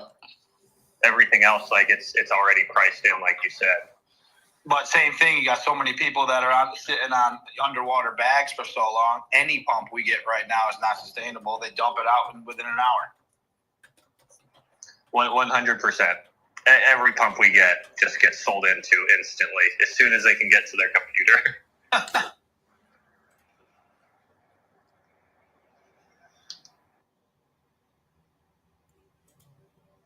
I think a lot of people had time horizons for their Richard Hart plays, and a lot of people are past those time horizons. Maybe not on like their full bag, but they thought after 2 years, 3 years, they would be in some forms of profits to better their in real life. So everyone now, as soon as they see a little bit of green, they have like PTSD of like not taking profits, which the sad truth is no one is going to make it if they're taking 10% profits at 10% moves. By the time you're up 100%, your bag's going to be remotely, halfway dwindled away, and then so on and so forth from there. So I definitely think, the taking profits is good, but, the honest truth is we're so undervalued at this point. Even the 20% ups are still below even the largest sacrificers prices. And for me, I think that needs to be taken into relation and know where we are in the market, know what we can do, and, have a little bit more conviction in the plays that we've put so much into for the last 4 years.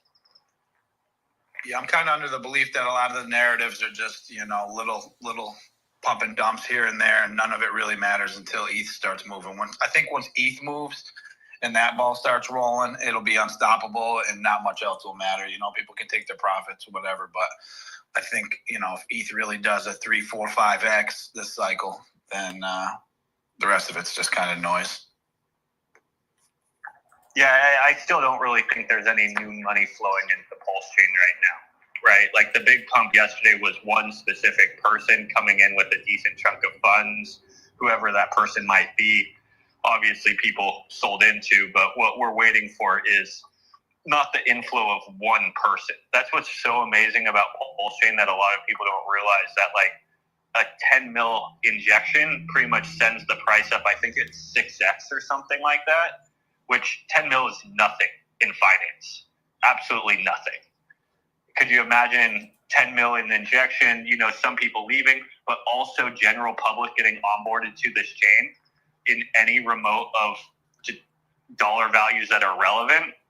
The prices of PulseChain can break all-time highs very, very easily. But the problem is just there's no new people really flowing into crypto at this current point due to where the market is. Like you said, Ethereum's not moving, Bitcoin's kind of not moving. They're all just sitting at a point, and people are waiting for they're going down or up from this point. I mean, traditionally it's sell in May and walk away, right? So we're just sitting at that point right now.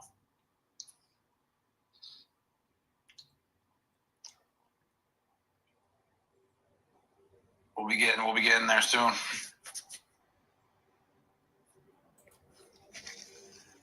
All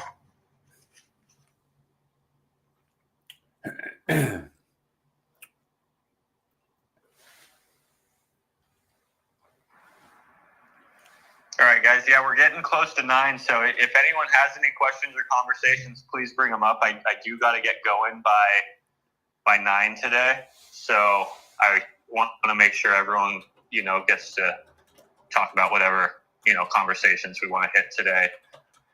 We went over a lot of data at the beginning of the show. I think Banana was saying a couple people were asking for moon math and stuff like that on his YouTube.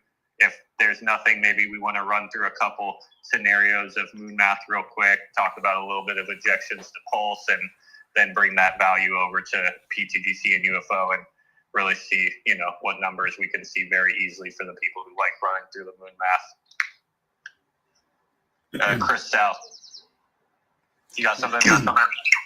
Howdy, Bellers. Happy Saturday and happy Easter.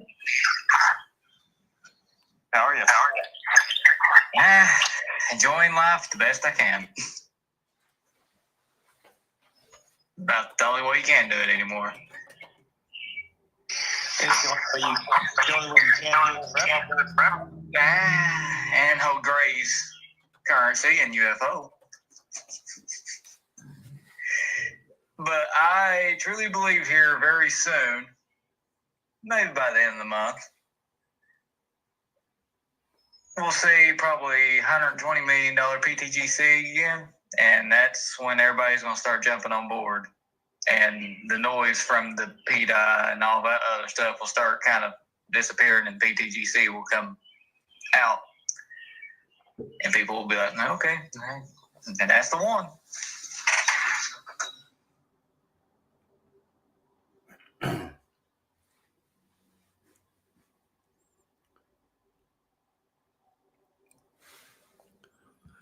Stylus is asking if we can address the questions that about the LP. I think this is what she's referring to about the LP with PDI.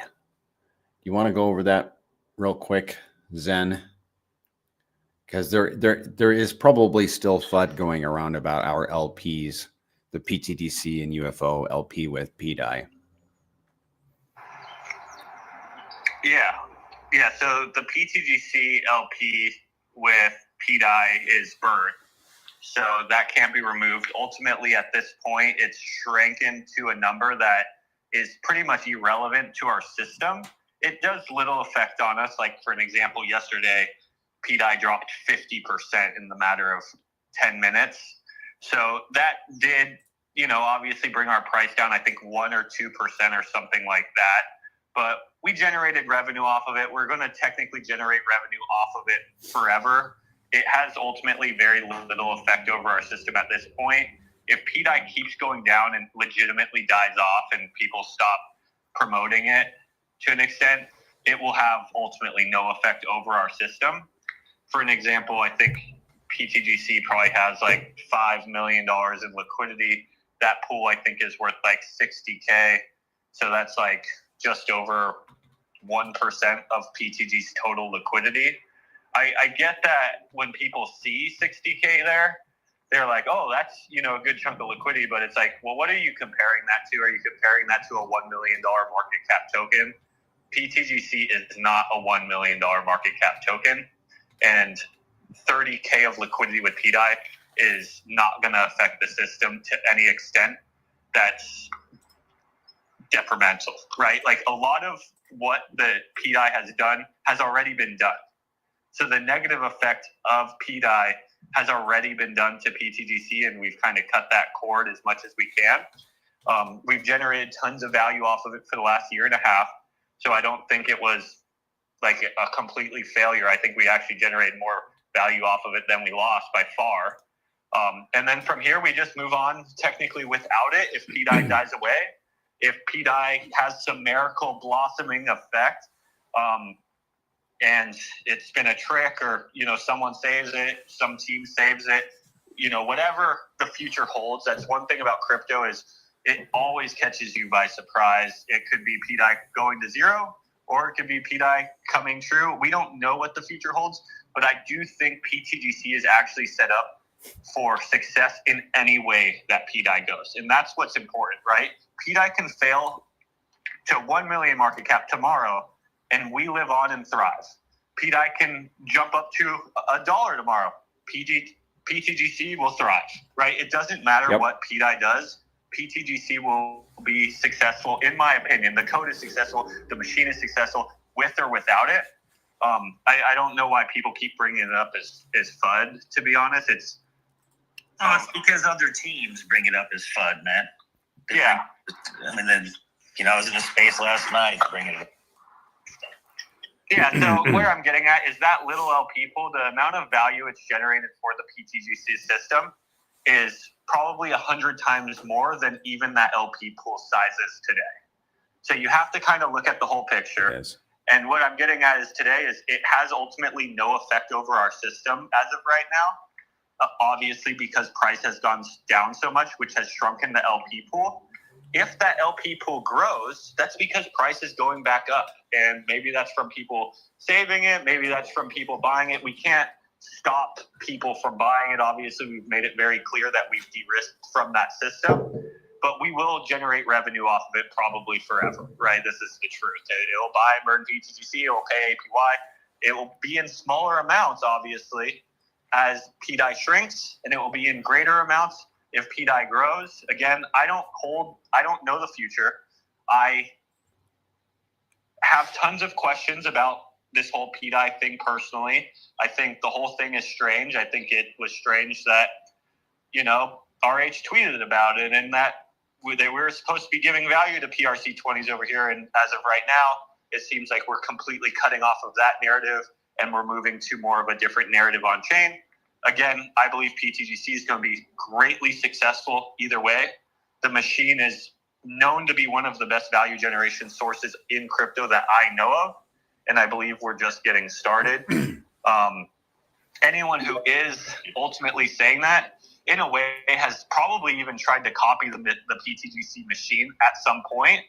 It's shown to be pretty much one of the most copied systems, I personally believe, because it's probably one of the best crypto systems that exists out there, and we're kind of the pioneers of the idea. But on the PDI thing, my opinion on it is the LP that there is irrelevant at its current state. PDI will currently go down from here, and it will become even more irrelevant, or PDI will go up from here, and we will be one of the only ecosystems that wins off of that, right? So it's a situation where we just win either way, even like set up by default, right? Like if that LP wasn't burnt, we would probably pull it, right? But since it's burnt, we can't just look at it and say, I just look at it as like, okay, well, here's the facts, right? PDI is going to keep going down and that LP pool will become even more irrelevant. Or if some weird miracle happens and it comes back for some reason, well, we're one of the only ecosystems that wins off of that. So pTGC wins. And even if neither of those happens, and let's say just price bounces around a 5 mil market cap for the rest of the existence of PulseChain, we will generate revenue off of this for the rest of the existence of PulseChain. And yeah, so Zen, right now there's $35,000 worth of PDI in the pool. 35,000. It's generated today over 6,000 in volume. I'm sorry, over 62,000 in volume. Looks like we're at 62,000. So that's 3,000 a day in revenue coming to the system, right? So if you divide 35,000, which is the non-PDI in there, by the 3,000, it's 11 days, right? In 11 days, the system is making 3,000 a day times 11 is 35,000. So that value could literally just die and go to oblivion. Doesn't affect pTGC at all. Yeah, and if you look at the LP in pTGC and UFO, each has less than 1% LP with PDI right now. Less than 1%. Very small. I think another good thing to bring up, maybe talk about this before you got to go, Zen. Obviously, hindsight's 20/20. You can't stop people from burning things into an LP, right? But I think that people will be much smarter now in terms of what they do. The system only is burning core tickers into the LP, right? So I think that's a good thing to make sure you understand. Yeah, 100%. So just to rewind, like when pTGC kind of came out, obviously it's a very grassroots project. I think, when even people started noticing pTGC on chain, it was still a 100K market cap token. I was someone that wasn't like a big social media person as far as the Hex community, so no one even knew who I was. In a way to show the community and start showing a little bit of trust and benevolence of who I am, is we burnt a lot of the liquidity, not only with PulseX, PulseChain, but we burnt liquidity with a lot of the legs of the web. And at that time, some of the biggest narratives and promising narratives on chain was PDI, right? Like I strongly believed, I'll 100% admit to this, that I believed a huge narrative was to pair ERC20s with PRC20s and give PRC20s copies value on chain. Was this the best decision? Maybe not, right? I'm not a perfect person in any way. Might have been a mistake, but I can look at the facts, and the facts it is burnt. We have generated 100 times the amount of value off of that pair than what's currently in that pair right now. So I don't see it as a negative thing, right? But we can learn from this, and definitely moving forward, we will not be burning LP with anything besides RH tokens. And that's all I can really do as a human, is learn from a possible mistake and adjust for the future. And that's what I love about pTGC, is the ability that we have with the DAO to constant pivot with the information that we gather from the chain, because the information that we get from the chain is always changing. And this is like one of the best examples of why we put the DAO into pTGC, is it makes it to where as a community, we can pivot with every piece of information that comes to us, which is honestly in crypto different every month. We'll look at PulseChain a month from now and we'll be amazed what's different, right? We'll be like, oh, wow, I didn't expect that. Or, whoa, that's different. Like, look at the last 4 months of PulseChain. It's been like a movie to an extent, right? Like, it's been very, very interesting. So you flash forward 4 years from now, we have no idea what PulseChain is going to be looking like. We have no idea what tickers will be the most trending. I hope pTGC and UFO, right? But we have the ability to adjust with everything that is thrown at us with the DAO. Currently, $390,000 sitting in there, right? So this could be a small bump in the road for our ecosystem, but I do want us to rewind and look at the facts. The facts are we've generated tons of revenue off of that pair. Like Mando said, just in the last day, we've generated 10% of the value of that pair just today. So zoom back, a year and a half, and it's paid for itself tenfold over. So I don't look at it as a complete negative thing. I do think de-risking from it with our community was a great move, just due to the uncertainty there. And that's, what I find super cool about pTGC and UFO is, especially pTGC with the DAO, is as we gain more information, right, there's so many uncertainties with this chain still to date. Our system has the ability to pivot with all the inputs that come into PulseChain, right? As new information comes in, we can pivot, and we can make the best decision for the longevity and sustainability of pTGC. And that's really all we can do. Yeah, so to answer the question, the PDI thing, anyone telling anybody that, from this point on, PDI has any impact on pTGC, they just don't know what they're talking about. Yeah, you have to keep in mind the same people trying to educate you on these LPs are the same people that I've even been educating for the last year and a half how these whole systems work and how they generate revenue and stuff like that. So a lot of them don't even understand how liquidity pools work is the honest truth. And I do think that there are people on this blockchain who really do understand how they work and try to possibly pay attention to the people who do understand how they work, because it is quite annoying that a lot of people have voices on PulseChain, and obviously there's free speech, but just because there's free speech doesn't mean that they should talk about things that they don't understand necessarily. I try to not talk about things I don't understand to my full capacity compared to others. I do understand a couple things very well, in my opinion. I think LP is one of them. I think I'm V2 LP in particular. I'm very knowledgeable about specifically studying pTGC and UFO and how they act every single day. So again, on the PDI thing, the LP has shrunk to such a small size at this point, it's pretty much irrelevant to our system. If it keeps shrinking, if PDI keeps going down, it will become even more irrelevant. If it goes up, due to the alpha pool idea, whatever LP pool that we have that does the best, let's say it's PulseX, that will become our biggest pool, and that will have the most weight over our system. This is what we want to happen. We want our best performing asset to have the most weight over our system, and we want our least performing asset to have the least weight over our system.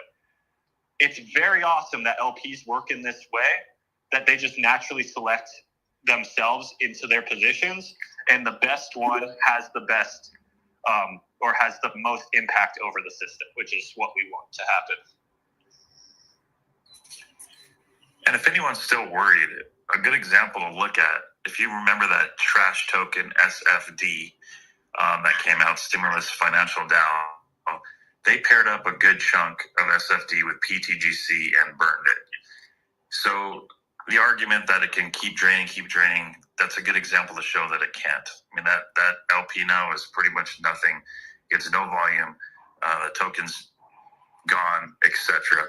And if PDIs continues to just go to zero, that's exactly what's going to happen with that LP pool, and there's nothing to worry about. Mm-hmm. Guess what? pTGC LP is burned. And it can't go anywhere. And nobody can rug it. And nobody can pull it. And nobody controls it. And that's why I invest in pTGC.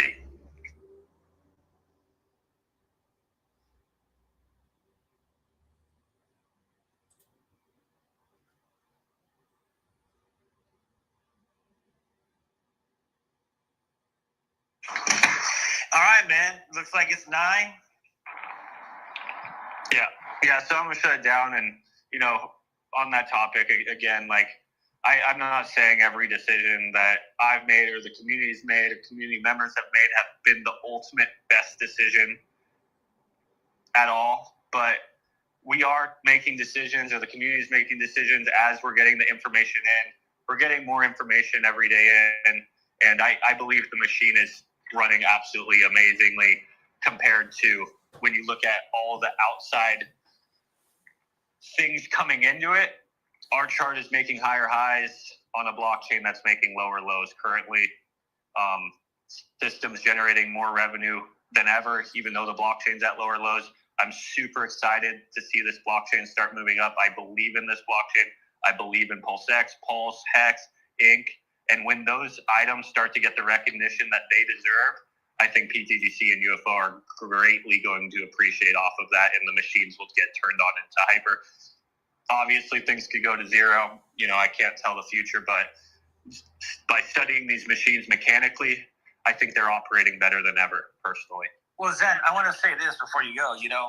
I'm actually very thankful that the system had a relationship to PDI.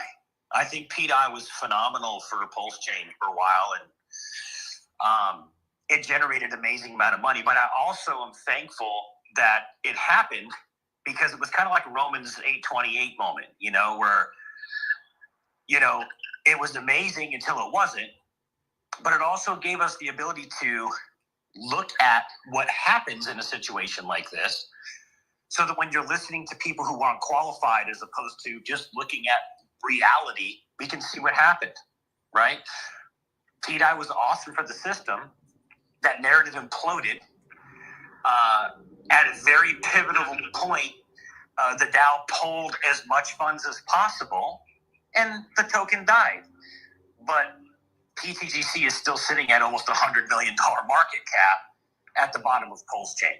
So you can survive something like that, and it can just essentially just be diluted so down that it just doesn't have any impact on you anymore. And that's just a test case for anybody in the future, right?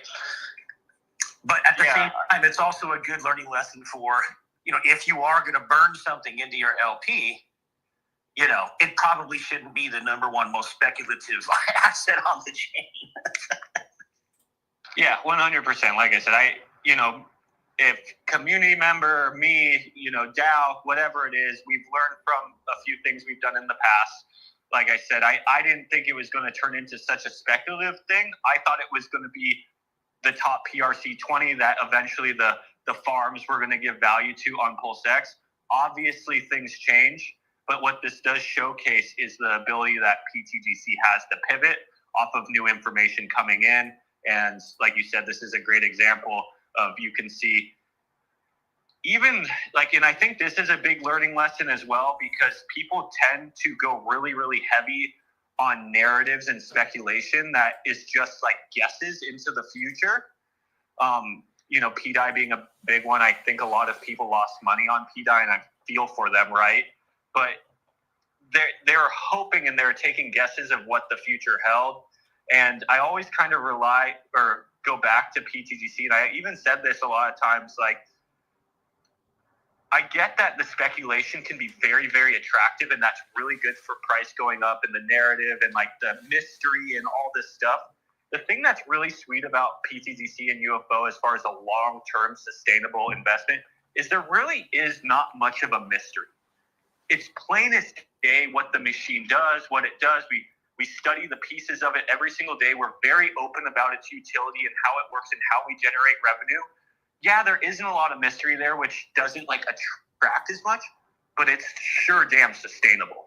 And we know what the thing does when PulseChain starts going up. So sometimes it's better to lean on a solid rock instead of a pile of sand. Zen, in my opinion. Zen, did you realize that, and maybe you guys can correct me if I'm wrong, but did you realize that from December, from the last time that PulseChain kind of had a run up and then peaked and started going down, that was in December? From December until right now, at the price that it is now, Pulse is down 64% from December, from that, trying to go up. When you look at pTGC, and you go from that same December wick, that same December candle, and you pull down to where we're at now, you're down 45%. So Pulse is down since December 62%, and pTGC is down 45% on the USD chart.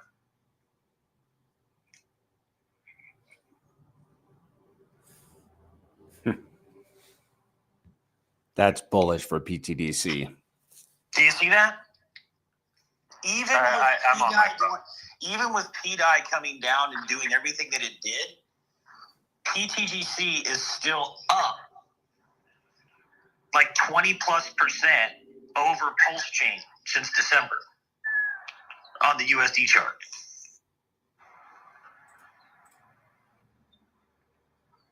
Yep. Yeah, I think also pTGC has done a lot of washing of the people, some of the earlier people that maybe were in profits too, and that has something to do with the price retracement along with PDI. I think it's a couple things, but what I think, what is very true about the pTGC and UFO system is the machine is operating as intended, and you can actually lean on that machine as a trustless machine because, like you said, the liquidity is burnt to do what it does pretty much day in, day out, right? And a lot of cryptos out there don't have that machine to lean on. And I talked about this, I think last Spaces, is when PulseChain starts going up and pTGC and UFO, if let's say they do what they've done in the past and our system starts knocking on the door of the top 50 cryptocurrencies that exist in all of crypto, not on PulseChain. I don't care about what tokens are top on PulseChain. I want our system to be top in all of crypto. I also want other systems on PulseChain to be top in all of crypto because that's just going to onboard more people to PulseChain, right? Just PulseChain winning in general. But where I'm getting at is our system has so many advantages over other tokens that exist on blockchain. The automated functions, the auto LP ads, the DAO to pivot, the APY built into code, the automated buy and burns. It really gives us a leg advantage over all other tokens that exist. And if I was a token that was already in the top 50, VC investors, however it got there, or just grassroots, just like pTGC, but I saw the pTGC coming a fresh new, it's like a young gun coming into a sport who's just a step above everyone else, all the older dogs.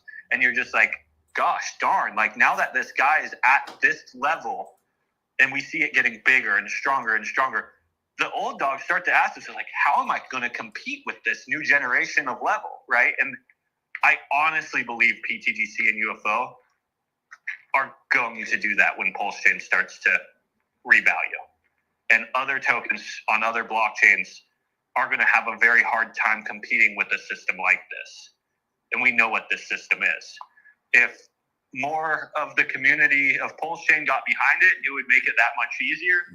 If they don't get behind it, it doesn't matter, right? The pieces are set on the board, and it's kind of checkmate at this point.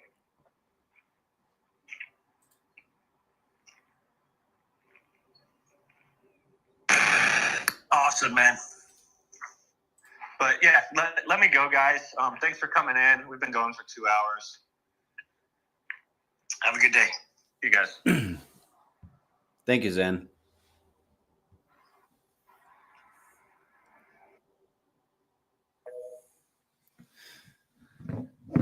Okay, that's a wrap, ladies and gentlemen. Wasn't it another good space? A little quiet toward the end, but overall, it's a good day. Hopeful for the future and grateful. Yes, hopeful and grateful. All right, ladies and gentlemen, have a great Saturday.